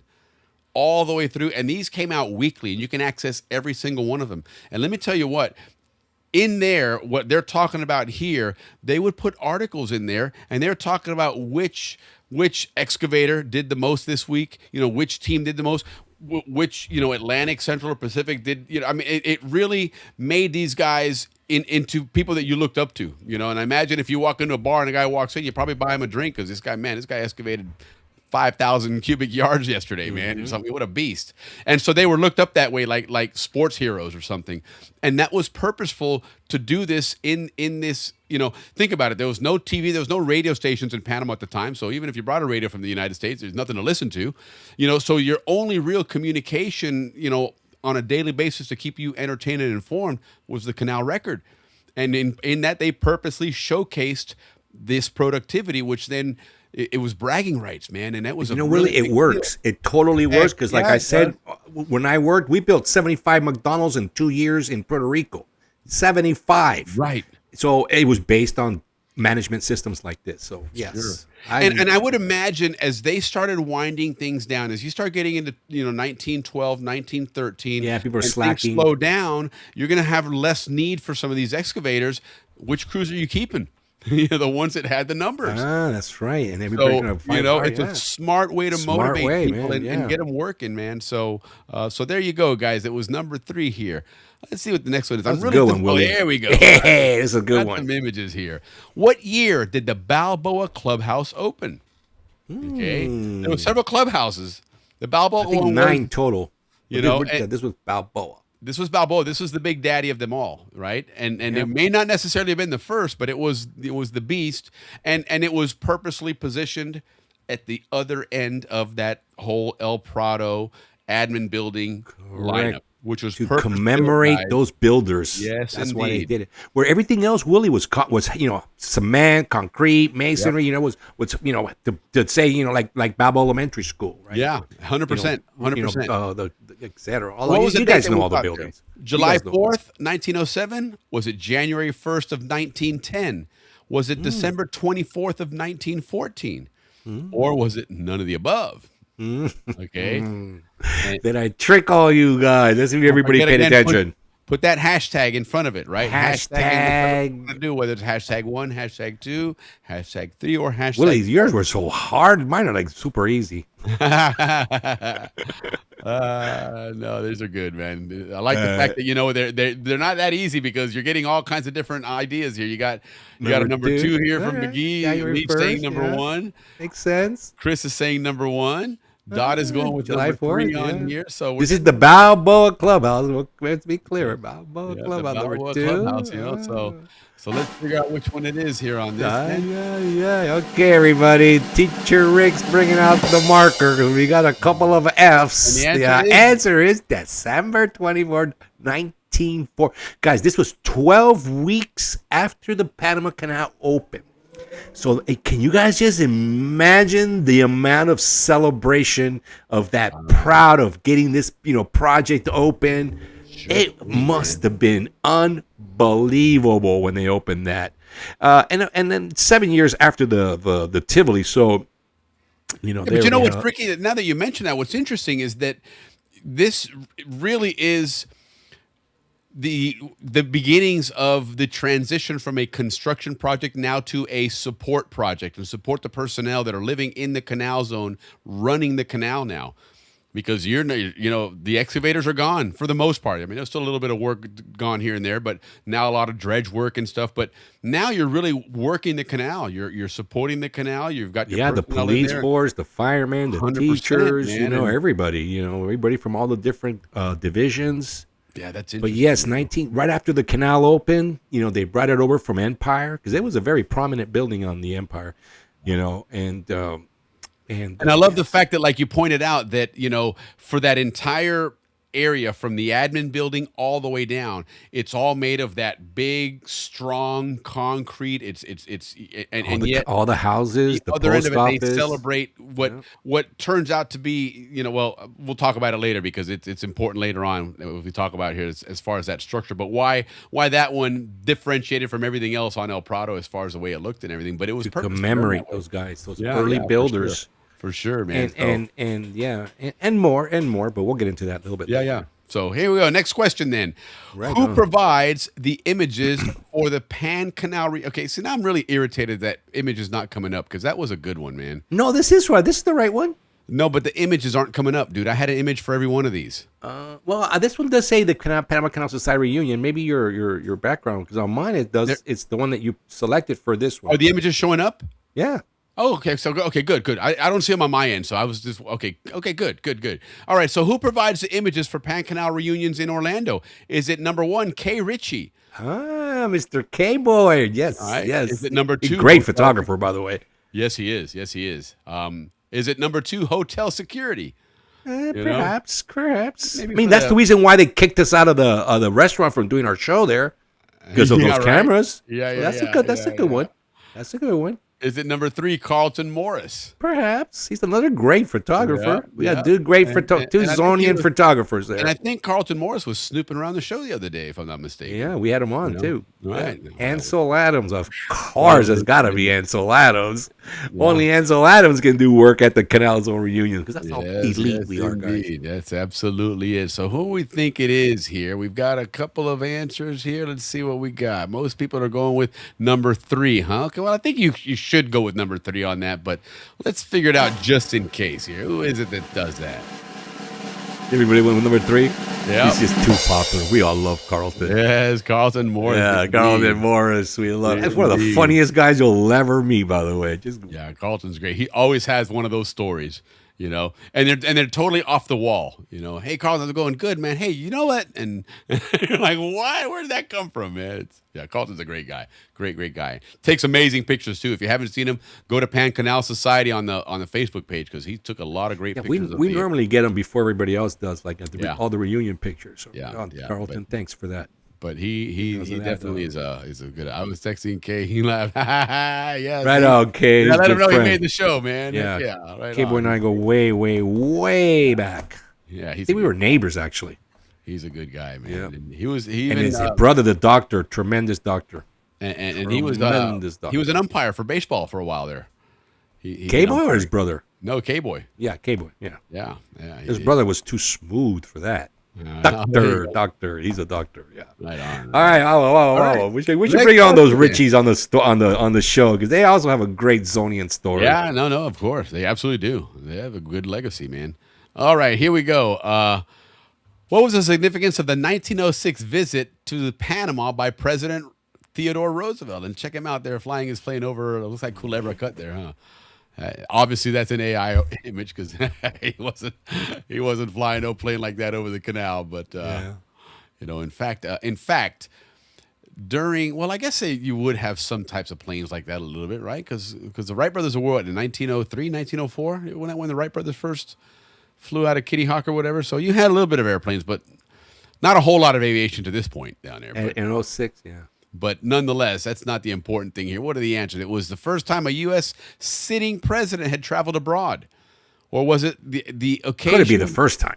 That's what they say. It was also the occasion for the official renaming of the Culebra Cut. Because from Gaylord to Culebra. Yeah. It marked the grand opening of the fully completed Gatun locks. Okay. You know what? That was the first one. Yeah. That was the big one. Okay. So that's a good reason to go there. It was primarily intended to negotiate the 1903 Hay-Bunau-Varia Treaty. Well, you know what? I would. That was a good one too, there, Willie. Because remember, the United States ended up paying Colombia for taking the canal an extra $10 million. Yeah, sure did. 11 million. 11 million. So, did. Well, the general consensus is number one: the first time a U.S. sitting president had traveled abroad. Yeah, and they said that was there was something they, for whatever reason, I guess they didn't do it before that. But we know where he stayed. But let's see if that is, in fact, the real answer there. Let's see here. It's going to be tough getting away those 4 tonight, man. So you guys better go faster because this is, I think everybody's tied. I don't think there hasn't been that many wrong answers. No. You're absolutely right. All right. So it was the first time that a president had gone overseas. So there's Teddy Roosevelt. And he stayed at the Tivoli. Right on, man. And it makes sense because Teddy Roosevelt was that kind of president. You know, he would buck the trend and do his thing, you know. So, all right, let's see here then. Why was the original Tivoli design changed? That's a good one. I hope everybody remembered. It's a tough one for everybody, man. So it was changed. Right. It was original design there. Yeah, there was an original design. And they said, hey, the French actually designed it first. It was designed on the French. It was it was designed on the French style because they wanted to keep what the French had already done. Okay. And then just kind of carry it over with the American. Okay, so let's see what the answers are, the options are here. It was 1, because the building was too big and costly. So they wanted to cut some costs down, okay? Remember, the zone was all about efficiency, right, and saving money. Yeah. Or number 2, Panama's government opposed the project. Absolutely. You know, there was some controversy about right, because they had their own hotels at the time. Yes, and that was a big deal. And you got to think about it. Certainly back then, where would you rather stay, at an American hotel or a Panamanian hotel? And there weren't American. Panama, there were actually two or three hotels at the time. The Washington, the Aspen, and one more, I forget. Was it number 3 then? The president was going to visit. Is that why they changed the plans? I doubt it. Or was it number 4? New architects wanted their designs. Well, you know, those architects, man, listen, Art Vandelay, I would be like, what? That sucks. They say that Art Vandelay was quite finicky about his architecture. So. Yeah, I would have changed that ASAP too, man. So what is it, guys? Let's see. Number 1. Lee's also going with number 1. Number 1, yeah. Chris is going with number 2. Okay. Yes, they're all really good. 7 pilot there. Number Vern's three. going with Yeah. number 3. Okay. Dodd's doing number 1. Okay. Dodd and All Tiernan. right. So Dodd and Tiernan are working together. So that meant, hey, you Whoa. know what? Increase the odds of getting some hot sauce. Right on. I like that. Yeah. Heck yeah. Why All right. Tanya's going with number 1 here. Okay. Johnny McGee's going with number 3. Number Okay. 3. You see that there. And then Rich is going with number 3 as well. And so number 3 is that the president was going to visit. Let's see if that, in fact, was the right answer. Number 3 it is. And that's the truth, Willie. So, everything was going smooth. We had set of drawings and the French, that had done and plans ready to roll. And all of a sudden he gets a message. Back then it was like a telex. Yeah. That the freaking president was coming like in 12 or 14 months. And this was supposed to be like a 2.5 year project, right? It was supposed to look like the admin building, so to speak, right? Right. And you're certainly not prioritizing construction of a hotel over Canal. Right. So there was no rush. And all of a sudden he gets this message, hey, the guy's coming in. So he's like, let me look at those plans. F that shit, man. Threw that away, man. He's like, what do we have a whole bunch of materials of? We're like, well, we're building railroads. So what do you have? Wood it is. But he's like, the guy is coming. He's like, what guy? Yeah, but the guy. Willie. And then what the design he chose to follow based on the material he had was the clubhouse. The clubhouse design. There you go. Made sense. So we'll talk a little bit more about that when the next and it was built for comfort. Up. That's the thing. That style of design was built for comfort. And I mean, the president's go there comfort, but a whole bunch of other things, Willie. Mostly because this is they were still designing at that time to combat yellow fever. Right. So that was still part of the design process. Sure. Right. That's what the verandas and all that stuff. Style that it wouldn't be sweltering. And the elevated floor so that the wind can go underneath. Yeah, the clubhouse is what brought all that in. All right, but there's more to that coming up in a few more questions. Okay, Teddy Roosevelt though, man, he's showing up. You better. He's showing up, man. Steven's like, hey, wow, man, we're going fast. And not only that, he didn't. We can't talk about that yet. I'll spoil it for the next question. Yes, that's the thing. We got to be mindful because some of these do impact some other questions there. So be mindful. You got to remember what you were asked earlier. Because it's going to pop up. So all right, next question then. Why were Western and Oliver dump cars used primarily for hauling rock to the Gatun Dam instead of general spoil removal? What is that general spoil? So general spoil is basically the rock and dirt that you were just grabbing, Oh, I see. Just whatever came up, like the fishing net, whatever comes up, comes up. It's basically fill. Gotcha. Okay, that's what made up Balboa. That's what made up Amador. That's what made up a lot of those areas. But in Gatun, they use these Western and Oliver dump cars. And I don't know if you can see well on the image there, but they were the ones that the whole dump car would tilt over. Right? They look like wagons. Okay. So what were the reasons why they were used for the Gatun Dam instead of general spoil? Was it one, they were designed for liquid dredging rather than dry excavation? I remember you mentioned something about that. They were four-sided and therefore incompatible with the Lidgerwood unloader.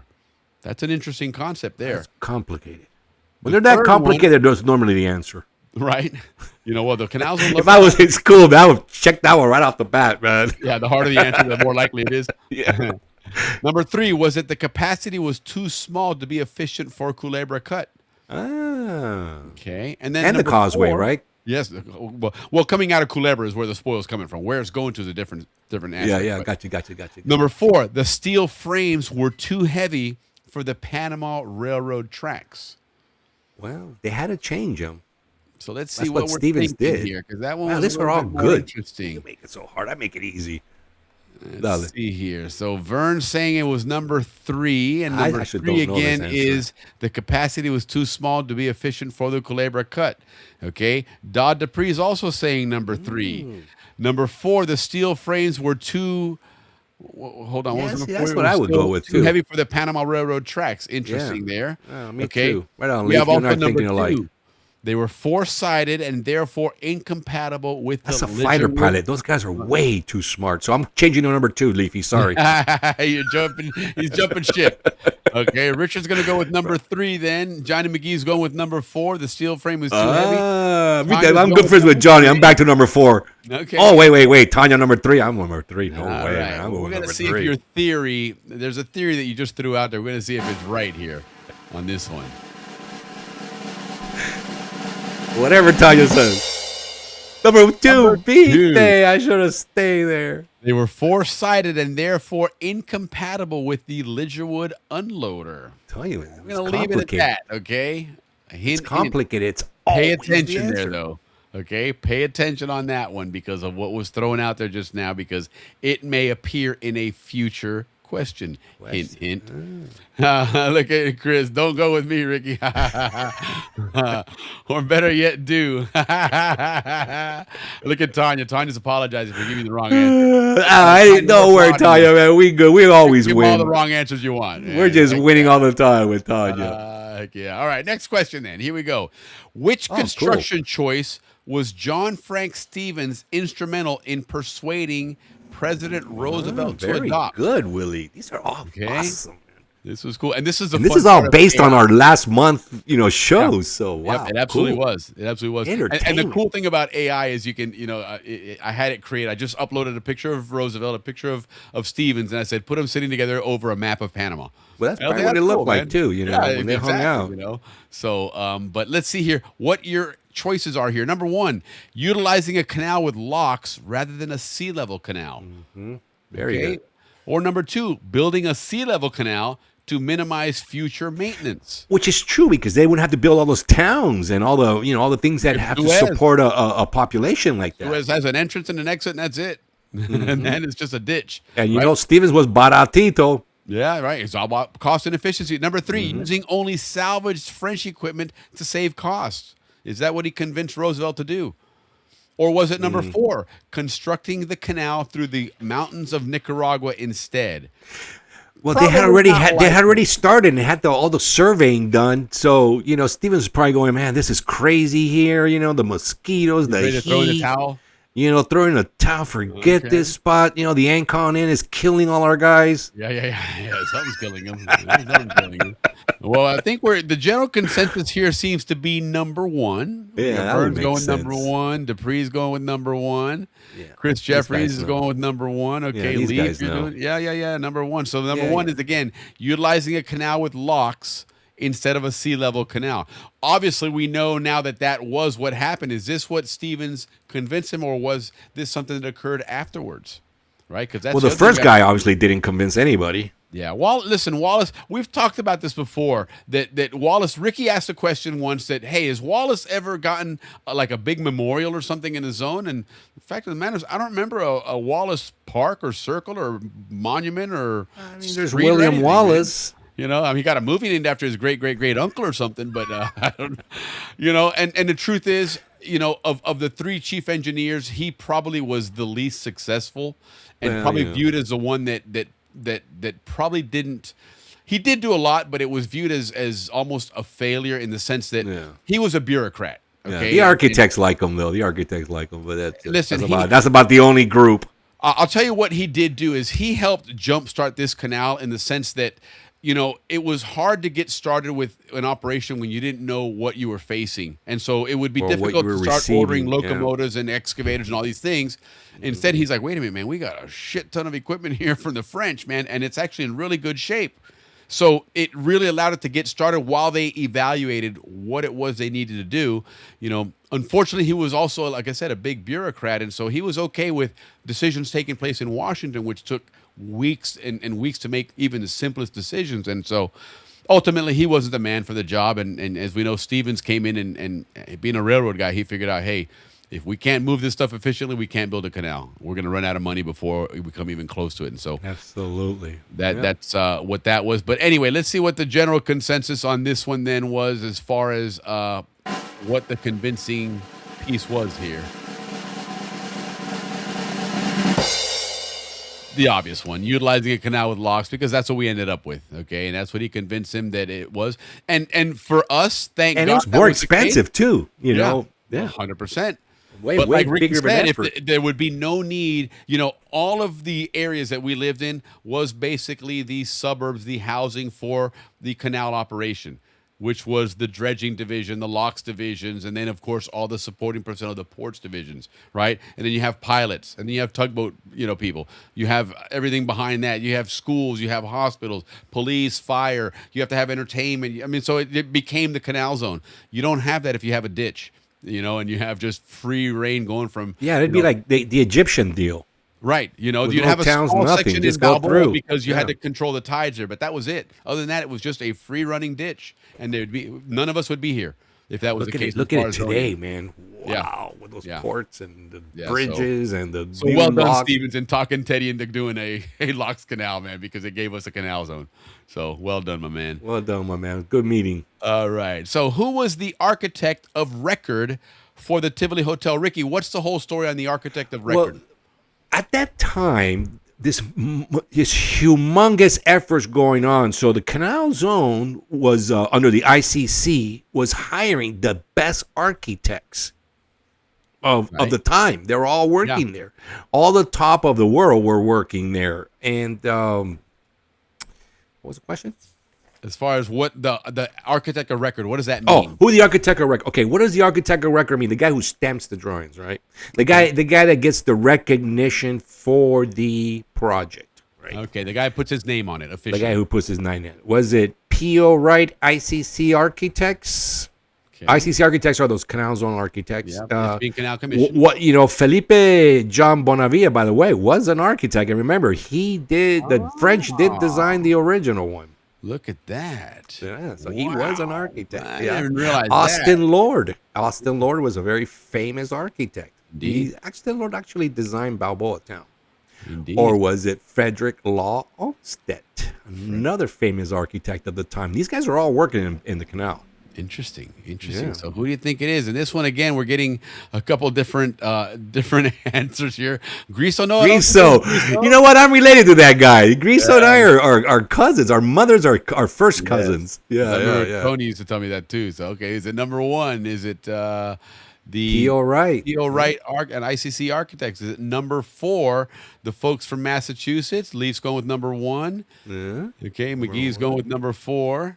Okay, so he changed his answer. All good. Okay, Yeah, Vern's going with number 3. And number 3 is number 3 is the New York. Oh yeah, Austin Lord. He did most of the Canal Zone work, man. Yeah. He's the band. Yeah. And so let's see who it is then. Who is our architect here? You won't be disappointed either. Zonian Architects. So, but the truth is, it could have been anybody in that office. I think they had like 12 licensed architects working there. All he did was stamp the drawings, but it was it was a group effort.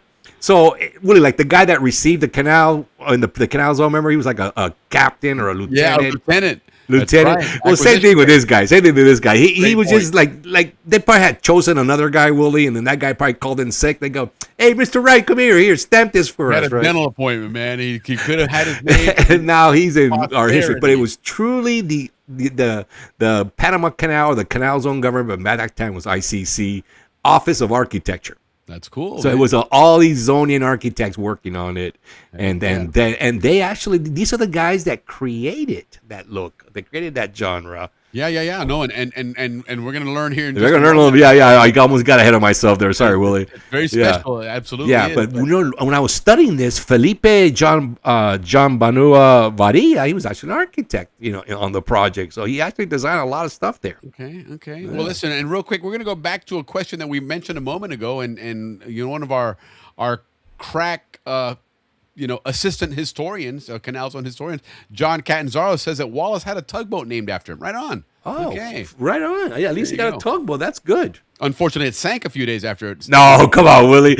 I know. The fact that Willie said something nice about Wallace tonight, I'm almost in tears, man. Yeah, right. I know. Willie never gives that guy a break, man. I know, man. I beat him up pretty good. It was John, man. He's like an Atlantic Cider to me, It's like, no, I'm kidding. And, that's so mean. And now here's the other thing. So Leaf is is thinking there may be a little conspiracy going on here or some home field advantage somewhere. But Chris, what are you watching that you get the answer first? Okay, because remember, first Chris is sharp. He's a fighter pilot. Those guys go.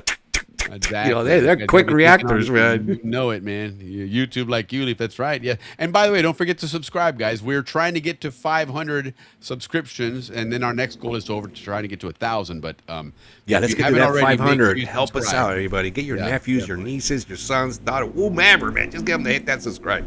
Everybody seems to get it first, and I'm on YouTube. Yeah, well, you got some fat thumbs there, man, or something, brother. You get to. Leafy, you keep trying, Leafy. That's the only way to win, my friend. Must be a delay in Panama. It could be. Well, you know what? No, they got those. They got those top of the line fiber optics. We just talked about that. I doubt those guys are behind. If any, you know what? Actually, the soccer matches. Remember when we were all on the group chat? The Panamanian guys were always like, "Goal!" We're like, "What do you mean goal?" And then all of a sudden, goal, right? Yeah. Yes. Yeah, no, you're no kidding. Well, suerte, baba, suerte. We need a Quantum Leap or a Star Trek segment for honor of God. Yes, we do, man. Kevin Gallagher, he was a good friend of ours, good Zonian friend of ours. For sure, the Gallagher family, way those Rios. They've had it. That family's had it tough, man. But anyway, he probably is faster than us. And he's probably close. That's if it is. Well, and listen, Chris, like Ricky just said, Chris is a pilot, but he used to fly F-15s, man. This guy, he's quick, man. This guy.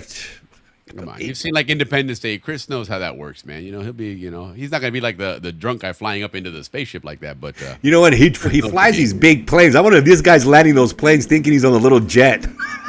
I know, right? Thank God he flies cargo, man. Because he swoops in, and lands, Oh my God. If he was flying like for an airline, man, half the people would be like, "Hey, thanks for getting us here so early." The other people would be like, "Oh, you know what? I learned really about pilots, and Chris can correct us. When you land, there's two ways of landing. You either bounce a lot, right? Dun, dun, dun. You know what I'm talking about? Or you come in really smooth.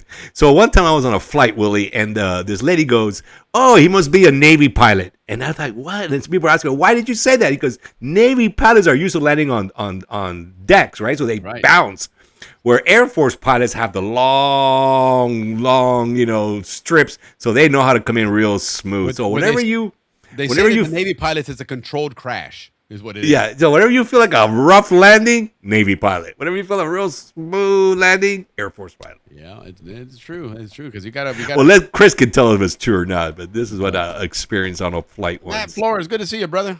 How's everything going, man? Hey, Matt Flores, right on, man.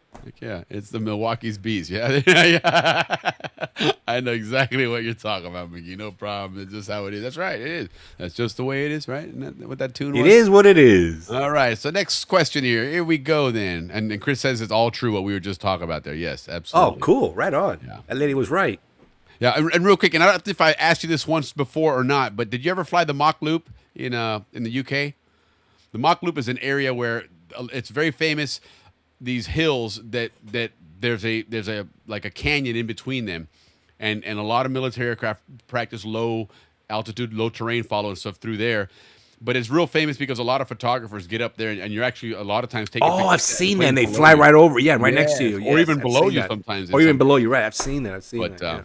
Oh, I wish. Okay, now, that would be cool, man. I've always seen footage of that and thought, man, that would be an awesome flight to do. If you don't know it, it's called the Mach Loop, MACHLOOP. The Mach Loop. It's in the UK. It's if I ever go to the UK, which I hopefully will go in and catch a United game one day, I'd like to take a drive down there and check that out because I think that would be a lot of fun. But anyway, nothing to do with the canal zone. Let's move on.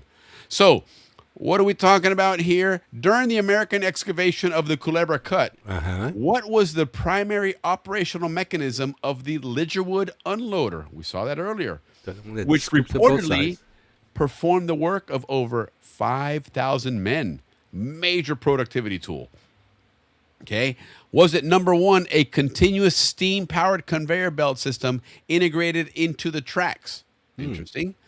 Was it a series of hydraulic pistons that tilted the entire rail car assembly? But it would have to be like this. You would think, right? Yeah. Number three, was it a 3-ton steel plow pulled across flat cars by a cable winch? I'm feeling that one. Or was it number four, a compressed air spreader with adjustable steel wings? Damn, that was good too. It was the Lidgerwood unloader. Right, which is the most difficult one? So we got quite a few number 3s that are. One has the word continuous. That's pretty difficult. The other one has the word hydraulic. That's pretty difficult. Leaf is going with number 1, that continuous steam-powered conveyor belt. That's what I was going with Leaf. And you know what it's interesting that term conveyor belt, that's what a lot of people said, that the entire rail operation in the Culebra Cut was just one massive conveyor belt of nonstop moving dirt. You know, it just never, ever stopped until the sun went down. And then, which we found out a little bit, which we're going to really find out more about next month on our excavation, some really cool stuff about what happened at night in the Culebra Cut. Because let me tell you what, you know, they didn't have lights, did they? They had, I mean, limited. It wasn't a lot of electrical power. Not like, you know, stadium lights or anything like that. No, nothing at all like that. But it was quite a bustling place, even at night. You know, it was 24 hours. There was things going on in the Culebra Cut. It's pretty amazing. Willie, what were the towns close to Culebra Cut? Is it was Red Tank in that area or Empire? Empire and Gorgona, I want to say we're near that. We're going to find that out. It's funny you mentioned that, because don't forget, guys, coming up after trivia, we have our Canal Zone mailbag. I love that new segment. Yeah. We got some good stuff. Yep. But anyway, so what we're getting here, we're getting number 1s, number 3s. So it seems to be that's the general consensus, either that continuous steam-powered conveyor or the 3-ton steel plow. So let's figure out what that is. What is that Lidgerwood unloader? It is a 3-ton steel number plow. 3. That's wow, right. That's at least the one of the ones I thought. So remember, this is why they had, when we talked earlier about the cars, the Gordon and Owens or whatever they were going to Gatun, they had the 4 sides on them, okay? So anything inside the bucket there, this plow couldn't unload, right? So what they had here was those rail cars that only had the back wall up, the side walls and the front wall were not there. It was just the back wall, and in between each car, you had that steel plate that hinged down. And so in essence, from the first car to the 17th car, it was just one long platform full of dirt and rock. And what they would do is when they'd get to Balboa or to Amador, wherever it was they're going to drop it off, they would attach the last car. They would have a rail car that had this big 3-ton, 6,000-pound plow sitting on the back of it facing forward, and they'd attach a cable to it and run it all the way across all those trains, hook it up to that steam locomotive up front, turn it on, and it starts dragging that plow in, and it is just dumping all the dirt and rock off of that train. So what you would take hours to do was done in 10 minutes by just one person operating that steam loader and one person connecting the cable to it. And that was it. So that cable would just spin around, it would, one way. A big spool at the front of it would roll and pull that whole plow forward and drag it right across all of those cars and just push all the dirt off. Wow. Yeah. Imagine seeing that. I wonder if there's a video of that somewhere. That'd be great to see. There is some videos of it, and there's some photographs that you can see that explain how that's done. And the plow is set up to where it kind of angled to one side. Mm-hmm. So it only dumps to the left side. And it dumps everything off it. And then, of course, they spread it out, move the track, and then the next train comes in, dump, spread it out, move the track, and pretty soon you have Balboa. And it was all dirt and rock that came from Culebra, right? Where we ran around in Balboa was a swamp and a river, man. It was all swamp and river until they were able to get this entire mountain, cut it out, and dump it out there as dirt. Unbelievable operation these guys did. But anyhow, so there you go. That's your answer there, guys. Good one. Good one. Tough though. But we're learning a lot about the dredging. You know, the dredging was never the popular kid in the block. No. And it was so critical. You know, he was like the rough kid. Yes. And it turns out that the rough kid really is what kept it all going. Even like in Snoopy, he was the guy that was always dirty. Yeah, because even after it opened, they're like, hey, we won, success. And all of a sudden you come out the next day like, what the hell? And you had a big giant slide. Dredging got their asses out there and cleared that up to keep that canal open, man. And they're still working it. They're still out there doing they got to do. They make it keep it humming. Yep, absolutely. Canal Zone trivia. Let's go back to some architecture here. Why did Stevens order the clubhouse to be built? Good one. Let's see if people this is a super good one. Yeah, and it was. I mean, this was again part of that whole Canal Zone experience, and again, we're talking here post canal construction now, where we're looking at now the people that are going to be living and employed here in the Canal Zone. So was it You know, number one? Empire, Culebra, those towns. Yeah, absolutely. You know, and now you didn't have this whole grinding workday thing anymore. It was a different operation. Yeah, Now. it was, Stephen was keeping the canal 1905, 1906, right? Yeah, 1905, 1906. Yeah. So anyway, the number one here was to counter saloons, gambling halls, or naughty bars. And naughty bars. Was it to combat desertion and 50% attrition rates? That's amazing. Like Ricky said earlier, 1 out of every 2 people left. Gone. 1 year. Like, fuck this place, man. Too hot. Or was it number 3 nothing. for housing? Did they build, the clubhouse to be built for housing? Or was it 4, all of the above? What are we thinking here? Okay, we got a lot of number 1s here. Okay, we got a couple of, yeah. All right. Number 1. Okay, well, let's see what it is here.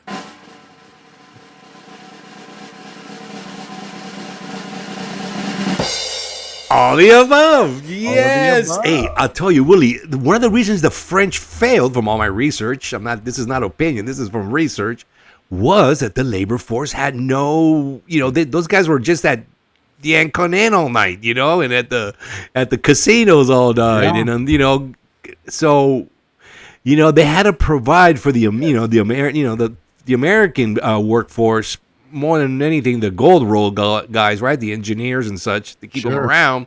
And they didn't want them hanging out over there. That's why they built the clubhouse, was to keep those guys from going there. So they provided them with, housing, movies, bowling out. We talked about it last week. Fun. But it was for the big reason of number 1 and number 2, because these guys would be that, or they would be bored. These are top engineers making, living good in America. These weren't, Right. Making great money, as we learned. Yeah, great top project managers, architects, engineers, excavators, you name it. That whole concern was such a big issue that even back in 1908, I read about this the other day. It was interesting. For Labor Day, which is around the corner here, 1908, they had a big parade in Empire. And a big party and everything set up. Gothel's ordered from Sunday through Monday, or through Tuesday actually, all the bars and liquor closed. Because they were losing productivity Monday because there was no work. It was a Labor Day. It was a holiday. And so they didn't want people showing up on Tuesday hungover, or maybe not make it because they were too hungover. So they said, to hell with it. You're not going to be drinking Sunday and Monday because we need you on Tuesday to work a little harder to make up for that shortfall from Monday's lack of work. Right. And that's why the emphasis in entertainment and, the just the life we lived, it was by design, because otherwise they would lose all these people. Certainly. And there wasn't either back to the States or, right. to all the debauchery going on in no just kidding, across the man. street there in 4th of July Avenue. Both a whole new perspective on my own. Yes, it sure does. It sure does, man. And listen, that was the case. You think about it. There wasn't much else to do in Panama at the time. And that's probably why they drank so much. Right. That's my point. Is you get bored, and after a while you're like, well, let's just go drink, and we'll make up a game. We'll do something. And that's why those other 2 guys like, hey, let's walk across the zone in 12 hours. What do you mean walk? Nothing. Yeah. That was a good story. That was last week or 2 weeks ago, right? But that kind of was the mindset. There really wasn't much to do there, and so people came up with things to do, and unfortunately, because there was no Tivoli either at that time, guys. Right. And there was no radio stations. There was nothing. I mean, there was really nothing to entertain you. So, all right. Let's see.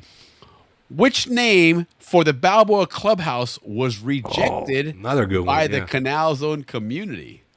This is an interesting one because, the Canal Zone at the end of the day was still a bureaucracy, and it was still a government bureaucracy. And then, of course, Panama was now growing up and competing, so, the word, the term clubhouse. And the government's never been known to be great at marketing. Let's not kid ourselves. Yeah, the whole term clubhouse, even to us, doesn't mean anything, but at that time had an elite connotation to it. Right. So what do we think it is? Was it number 1, the Canal Zone Clubhouse?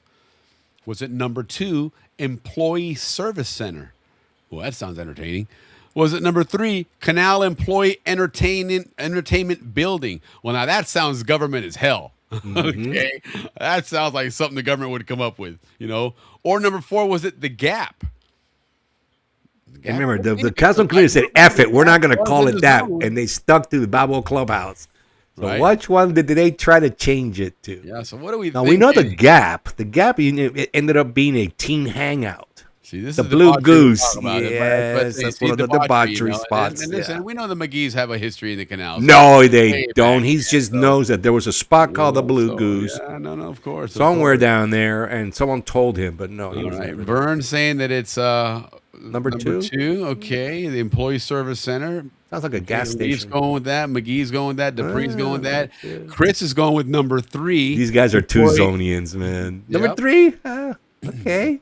Well, remember. Yeah. Well, you know what? It makes sense because Hey, Chris was in the Air Force again. The government, where they love their acronyms and large, crazy, senseless names. So that makes total sense there. Tanya's going to say it was number 1, the Canal Zone Clubhouse, which you think would make sense, But I have a feeling that because it was rejected by Zonians, it probably isn't going to be that. But let's find out here. But whatever Tanya says, I'm with her. Right.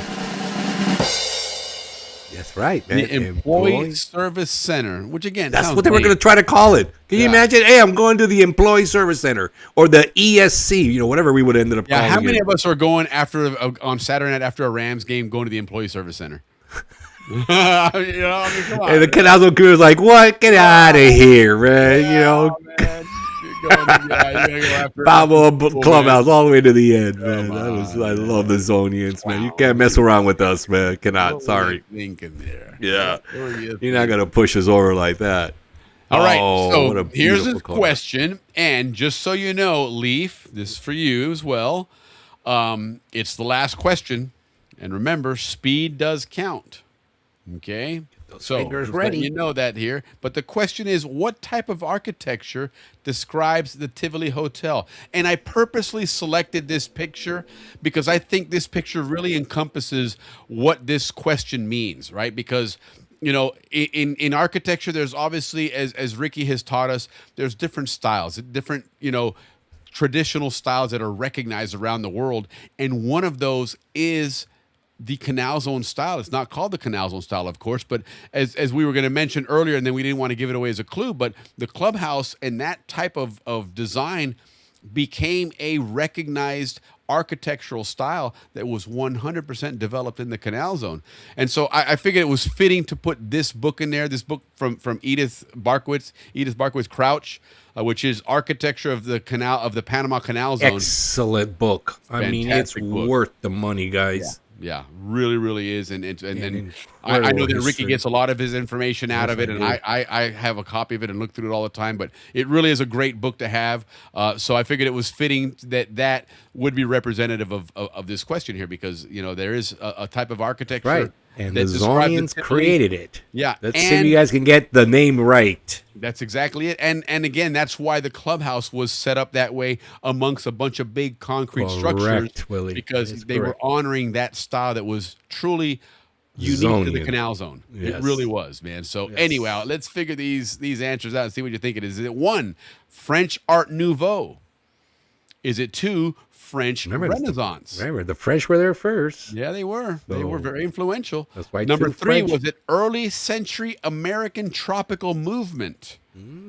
Or was it number 4, early 20th century American tropical architecture? Ooh, sexy. Well, look at this guy throwing a curveball at you there. And by the way, guys, don't complain to me on this one. This was a Ricky Royo question, 100% exclusive. So this is a good one because I'm so proud of it. I always wonder why the heck there are more Canal Zone architects. There's only like very few of us, man. Well, and you mentioned something interesting, Ricky, when we were first talking about this, especially having lived in Hawaii yourself, that you see a lot of that architecture there, and same it's exact architecture. It's effective in the tropics, right? Absolutely, and so man. It's not just a look to it; it's a functionality. Yes, right? It's got a little bit of Southern Colonial, but it's not Southern Colonial, guys. Yep, it's got a little bit of that Georgia plantation.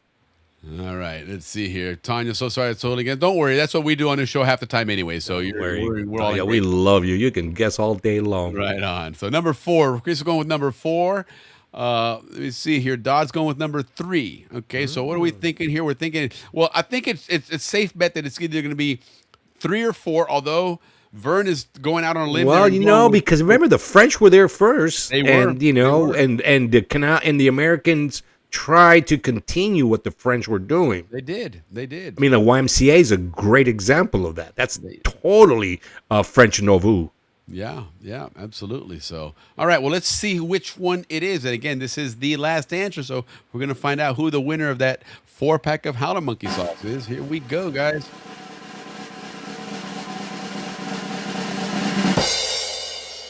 That is correct. God, what a pride and joy, guys. Anytime you hear early 20th century American tropical architecture, which is all over the Caribbean and the Pacific Islands, all right, know that is Zonian DNA. Yeah. Created That's in the zone. right. Developed in the zone for effectiveness, keeping you comfortable while protecting you from the elements and obviously the diseases. The verandas and the roofs Yeah, and right on. everything that the clubhouse and the Tivoli buildings are. Okay, all right, folks. So, are we ready to see who the winner is? Fingers crossed that it's going to work. I'm gonna go on another limb here and see what it does. But let's do it. Let's find out here.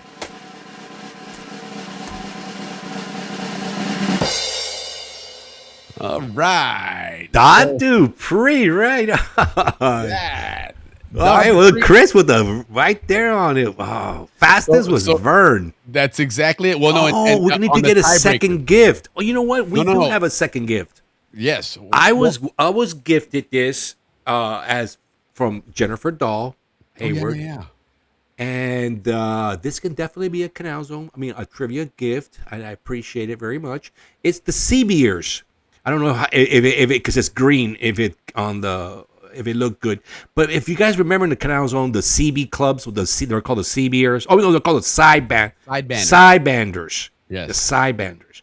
Well, Jennifer was kind enough to send me and Willie one each, and you guys are so good to us. We're gonna include it in for the set for the fastest, and it as you can see, it says Canal Zone. I don't know if you can see it, but in the bottom it says Canal Zone. By the way, I have some little magnets that are coming to me. Ismanian. The Isthmian Sidebanders Club Canal Zone. So that'll be the price for the fastest. Right on. And all right, we'll send that to you ASAP. What they're showing here is when you see that where it says fastest is in the event that there's a tie. Correct. Right? So, but still, we need to reward the fastest because that's an effort. But no, listen. So in the first one, right, it's a tie between Dodd and Chris. They both got 9 points. Oh. But Dodd was the fastest, so he wins out. That's what that's differentiating, right? So, but yeah, listen, if you want to give more. Oh, I see. Vern. Oh, shucks. Well, I already said I was going to send it to Vern. So, Vern, guess what? You get an award. Well, we might as well send to Chris as well. First 3 get an award. That's just the way we're going to roll. Well, you know what? I'm probably going to 2 patches and the first guy, Dog, gets the. I actually have. La pendeja esta, what do you call it? The sauces. Hey, I'm not drinking ever again on these shows, Willie. Se me olvida todo, man. No way. I'm going back to coffee. He starts drinking. He comes in Wallace. Man, I pounded 2 beers on this show. That's funny. No, and you know what? I'll take care of Vern because I'm gonna see him probably in Minnesota here in another month or so. So, all right. Hey, listen, that's a lot of people that participated. We are really grateful. That was fun, man. It was a lot of fun, and we get to revisit everything we talked about. And guys, you guys are awesome. How you remember all this? Because it is a lot of history. I mean, like I said, all you guys are going to have a master's degree in history when we're done with this show. Without a doubt. Absolutely. Yeah. So congrats, Dodd, on your 4-pack of Howler Monkey sauce. Definitely. Dupree. I'm good. I already won a 4-pack. That's right. Chris was our winner last trivia. That's right. Chris, man. Chris is good. Cut Ricky off. I know, man. We got to do that. What's his name? What was the name of the yacht? What was the guy? That's it, man. Shorty at the VFW, man. Get him out of here. Go play with that little duck game. You've had enough. Eat some chili. Remember the chili at the VFW, guys? Wow, that was delicious, no doubt, man. Absolutely, that was fantastic. Looking forward to that. It's going to be a lot of fun, man. We figure out get to check out that Bucyrus steam shovel. I'm really looking forward to that. So it's what a great show, Willie. Again, I knew it was going to be. I knew this was going to be fun. I always have a lot of fun on this one. Ricky, you're lightweight. I know, man. I'm total lightweight. But Leaf, listen, Leaf, we're not 25 years old anymore, brother. I mean, come on now. No, I'm a 2-beer guy. That's all I'm allowed. Thanks, sir. Yeah, that was cool. That was a lot of fun. And I've got next week I should be getting them. I work with a couple different companies on some apparel stuff, and I was getting some samples. And Willie's working with Lowe's. Well, check this out. Well, yeah, that's big time, big time. Willie. What it is, it's a training. Lowe's is switching to a new cash register system, and so I landed a project training Lowe's people for a year. It's just a couple days of the week that I do it, but it's at 4:00 in the morning, man. I gotta get these guys into a store and show them how to work these machines, and then move on to the next, and whatever. 4 a.m. Wow, it's crazy, but no, I don't even know how I got into that. But no, what I did was talking about is, I'm getting 10 sample 2x2 magnets like you put on a refrigerator or whatever, and they're the original to Jimmy from the Canal Zone. Zony guy, awesome. Doing the finger, man. So if you want one, let me know. I'll send some out, or we'll do something to give them away and send those out. But that's going to be something we're going to carry on our viewers that are not from the Canal Zone. What you're seeing is when Jimmy Carter came to the Canal Zone, when the treaties were going on, the Canal community obviously didn't want to give the canal away, so they adversed Jimmy Carter. So when he came, somebody, I wish I knew who it was, designed these T-shirts. Yeah. And our little Zony guy was on it, flipping off Carter. Yes. And it became iconic amongst the Canal community. Yeah. Till today, everybody identifies with it, but that's where that comes from. Yeah, no, absolutely. It really is a big part of the zone. I'm trying to find that image because I do have it. We have the original. We do have not the original, but we have like the early one, the one that first came out, and it has been modified since. Well, I've upscaled it a lot because it hold on, where is it? Every kid in the Canal Zone had that T-shirt. Every single one of us. Yeah. So we need to find out if anybody out there knows who the designer was. We would love to know. Kannat would be a cool one to find out about because whoever did that was it was awesome. And you know what, Willie too, the one company that has the two little feet. ¿Cómo es la vaina esa? Oh, Hang 10. Hang 10, Zonian. Yeah. Yeah, that's a Zonian company. Yeah, it is. Where is that? Okay. I love those shirts, man. They sold them all over the commissary. Remember, we all as kids had them. Hang 10 was Zonian, by the way. It really was. Hold on, I've got that picture somewhere here. 12 Balboas in. Wow, man, that's a lot. Well, if you can handle it, you can handle it. Yeah, no, hey, campeón mundial de los peso welter. I mean, what are you going to do? It's Lifoncio. Okay. Lifoncio. Right. Here it is. This is the image right here. Leafy Tanya lived between Leafy and I. So it was us, the Royos, the Pujols, and then the Solines. Is it on? Is it on the screen? Did it? There it is. Yes, you got him on. That was what the T-shirts looked like. Yeah. To Jimmy from the Canal Zone. Yeah, there it is. Saca el leaf para que se vea más clarito. Yep, to Jimmy from the Canal Zone. That's the original there. I've upscaled it and put a little bit of white on the eyes and the teeth and everything, but that was the T-shirt. That was the famous T-shirt, and that's where we got our little mascot here, Zony, from. Yeah, as well. We love him. We call him Zony. Yeah. So, but anyway, so I've got some magnets coming out, little ones like that. So, if you want one, let me know, and we'll definitely get them out to you guys. But yeah, that was a lot of fun, man. A lot of cool trivia there. Everybody did very good. And it was, and of course, congrats, Dodd. I will get that out to you. Dodd's here locally, so I can just run into him here, or send me your address, and I'll get them sent out to you from Amazon. They'll just deliver them right to your house, which is probably the more convenient way of doing it. But anyway, so real quick then, guys, let's go ahead and kick off then our Canal Zone mailbag. Okay, this is a lot of fun what we've been doing here. We just started it last week. Get a lot of questions from people that are interesting things to talk about, but maybe they're not enough to warrant a full segment or a full show, but there's still things that people are like, wow, I didn't know that, or I thought about that. Good to know, yeah. Exactly, good to know. So we came up with this, Canal Zone mailbag where you send something in, and we'll go over 2 questions every week, and then we'll give you the answer the following week. Okay, so let's go ahead and kick that off real quick, and then we'll go ahead and wrap up here.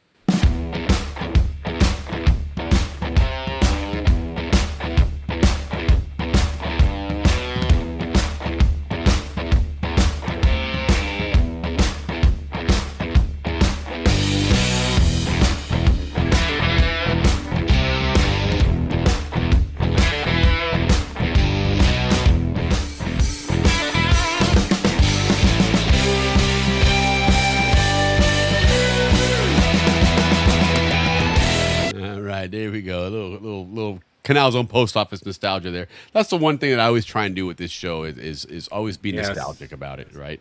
Bring back some Canal Zone and just something as simple as that. But that was cool, especially when you're a little kid, right? When you first learned what the combination was to the mailbox, and you go with your parents to the post, you want to run in there and open it, and you fight with your brother no, I want to open it, I mean, I remember the number, but I don't really remember the combination. I don't either. I remember the number. Mine was 2996. 434 for me, man. That's cool, man. So, but yeah, that right across from that side door into that air conditioned area. Oh, okay. So mine was, I think, behind that.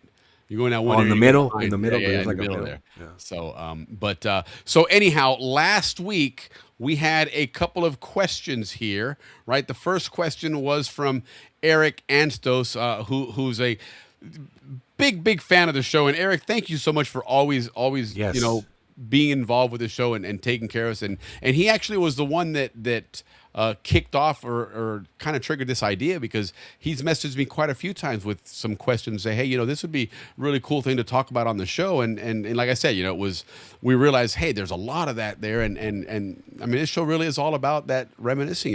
Remember we had that guy last week on that was, that had just kind of chimed in that he worked on the shrimp boats. Oh, from San Diego. Right on. Yeah, that was cool, man. And so he was enjoying just listening to, some of this Canal Zone banter, and because his version of the Canal Zone was showing up in Balboa and then, seeing the yacht club and a couple of those things, but probably for a couple of days and then back on a boat and off they go again, right? But he did it. And we remember those guys because they were always at the yacht club, and we would see them at the bottom, the lower bar. You would always see those guys there. No kidding. So, but anyway, so again, Eric is the one that did that. And so we wanted to use that first question of his, which was, who can be buried in the Corozal Cemetery?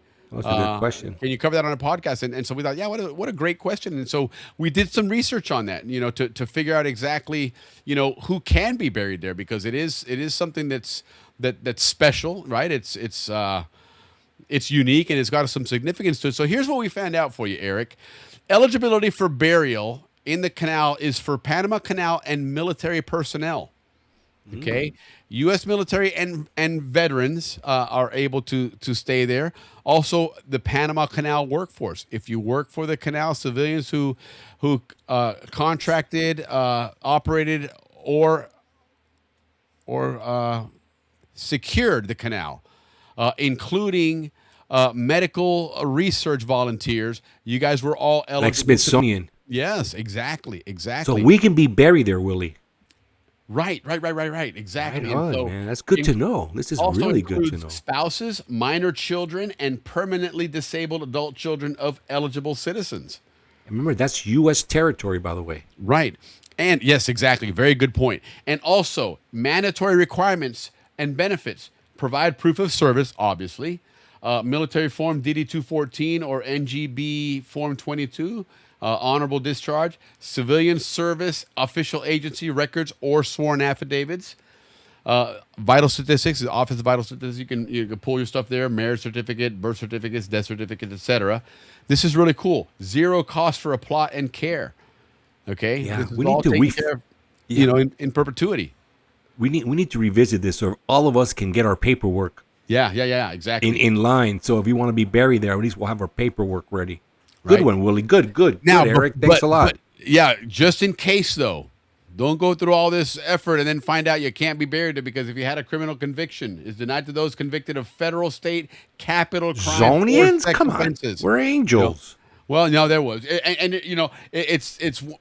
My dad had told me about a couple stories. There was one that probably many of you remember was a horrific murder in the zone. It was one of the maids in Balboa. Oh yeah, the Andersons. Yeah. At the Andersons, right? And that guy was military. He was in the army. Yeah, so and that wasn't his only killing, unfortunately. But they caught him and they convicted him. They caught him and he ended up getting DeLuca, right? DeLuca was the one that caught him. I think he did. My dad had played a role in that one as well. They had to they beat the shit out of him too, and they found him, man. Well, they had another incident. I'm not even going to talk about it. Where they sorry with that nasty word. But you know what? What else are you going to identify a freaking murder? I'll tell you the one that I do want to, and we got to get my dad on for. Do you remember the bombings in the zone? Yes, I do. My dad was involved in that big time, front and center. My dad is the one that flew up to the FBI in Washington with some of the parts and stuff to get their involvement and help in that. Frank Pereira and I were coming out of the commissary when that thing blew up. Yeah, that's right there by the ramp on the side. We were going down those stairs. Yeah, absolutely. Yeah. So the other one that is a service characterization, anyone with a dishonorable discharge or convictions for subversive activities is ineligible. Okay. Well, none of us are going to be in that list. So Zonian kids were all good. I'll vouch for everybody. Excludes divorced spouses and estates that accepted a VA commemorative plaque. So if you got a VA commemorative plaque already, sorry, you're out of luck. You can't get both of them.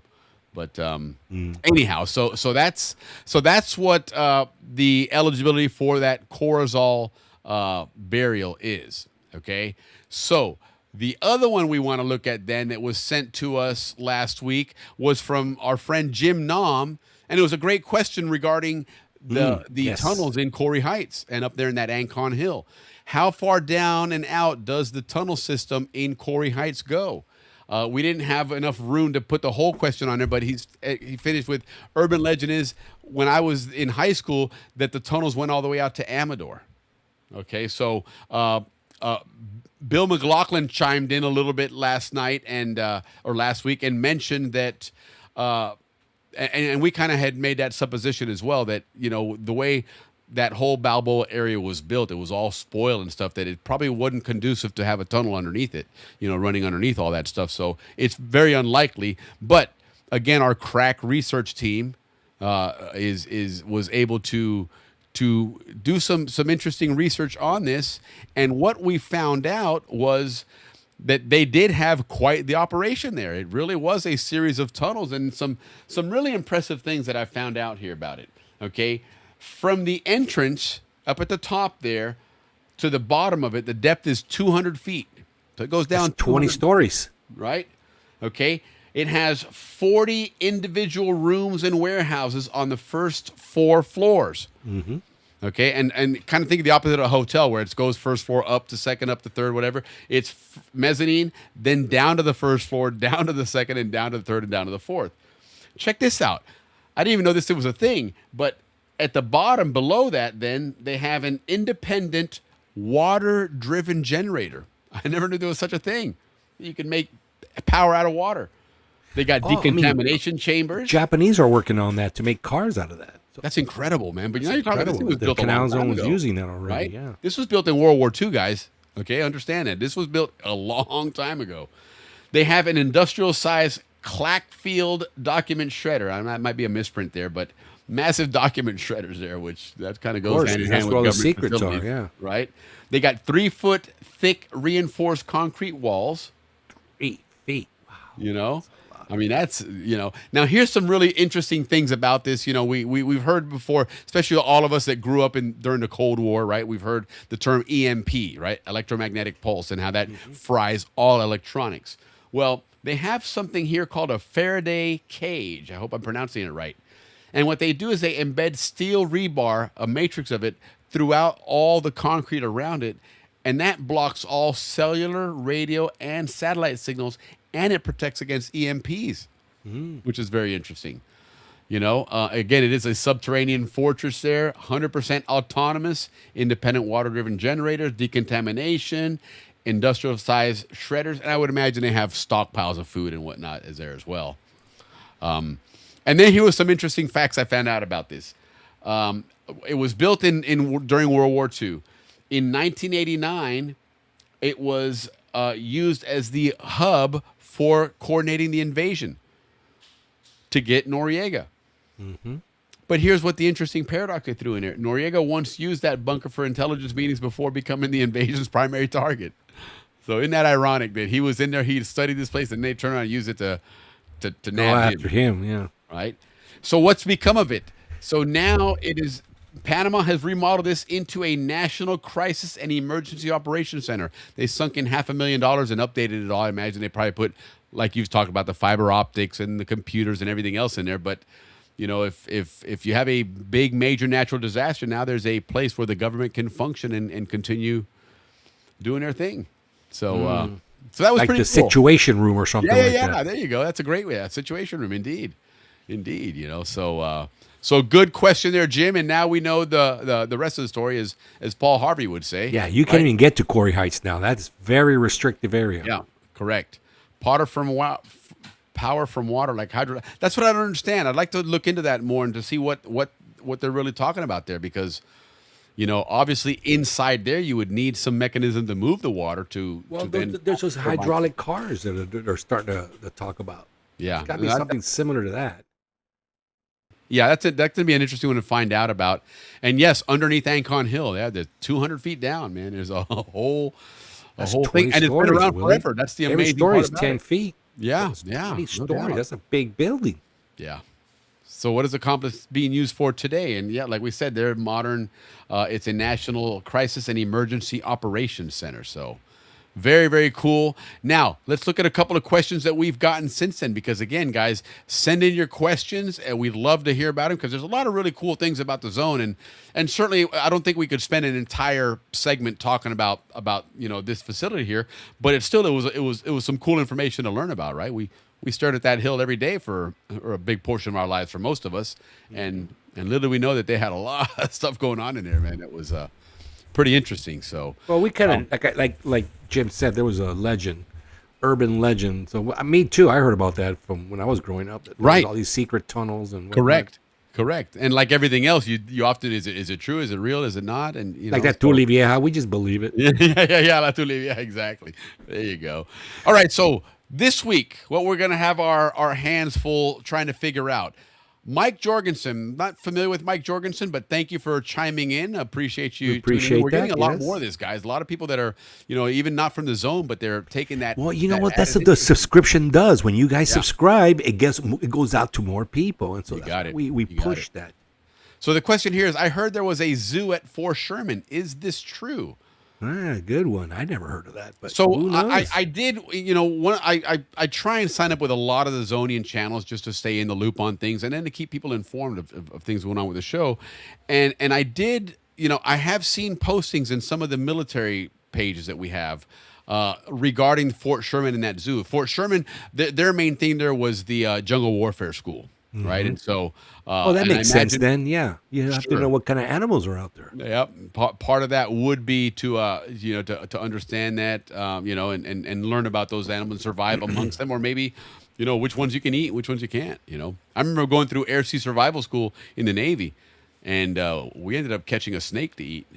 Because that's the only thing, you get hungry, man. You get a stick of beef jerky for well, yeah, we watch the shows, those Survivor shows. Those guys eat anything. They do, absolutely. So, so we're gonna find out, Mike Jorgensen. We're gonna find out the story about the zoo in Fort Sherman. And I would say yes. That would be Mike. I would think so. I would think so. We're gonna find out what the extent of that is, though. Yeah, we'll do our research for next week. But great question. And then here's a question from our friend Don Stock. Don Stock has been on our show before. He's an author. He wrote a book about Just Cause. And so we might have him on in December again when we revisit that. But he's asking here, which was the first Canal Zone employees' housing area and where was it located?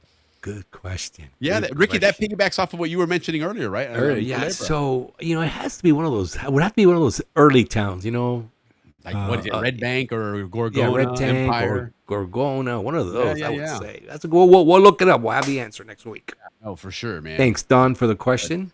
But yeah, so that's kind of cool. I hope you guys enjoyed that. It's fun to answer some of these questions that we don't know some things about, and they're definitely interesting things to learn about if you want to learn Canal Zone history. Learn more. But again, they may not be long enough to get a full segment out of it. So I think this is a great way to get some of those questions answered. And here, Vern's going to chime in a little bit and say, yes, there was a small zoo set up by the Jungle Warfare Group. I remember seeing it while in, okay, right on. There you go. So we're going to get some details on that and answer it and get a good answer on that, try and get a little inventory there and find out what they have going on. And I know that they're getting ready to restart a lot of that stuff. We've heard in the news in recent months. That stuff is already going on. Well, they got the big Panamax war games soon, if not this weekend, next weekend. Correct. They're all there, but that's been going on since we lived there. Panamax, all these countries are there to protect the canal. Yeah, when that time comes. So anyway, guys, get your questions in. You can go to the Facebook, the SCN Canal Zone page, and chime in on there. I'll throw this a clip from this segment into the Facebook, and if you guys want to just chime in there and throw some comments. But there's a lot of fun things to learn about the zone, small little things that I think this is going to really bring to light. So thanks these guys for chiming in and everybody, man. Eric awesome. earlier and last week, and Jim Nom, thanks for that question as well. But anyhow, listen, hey, great show, man. It was fun. Congrats to Dodd Dupree on winning that 4-pack of Howler Monkey sauce. That was really cool. And everybody, thanks for listening. You guys did really awesome, man, answering all these questions.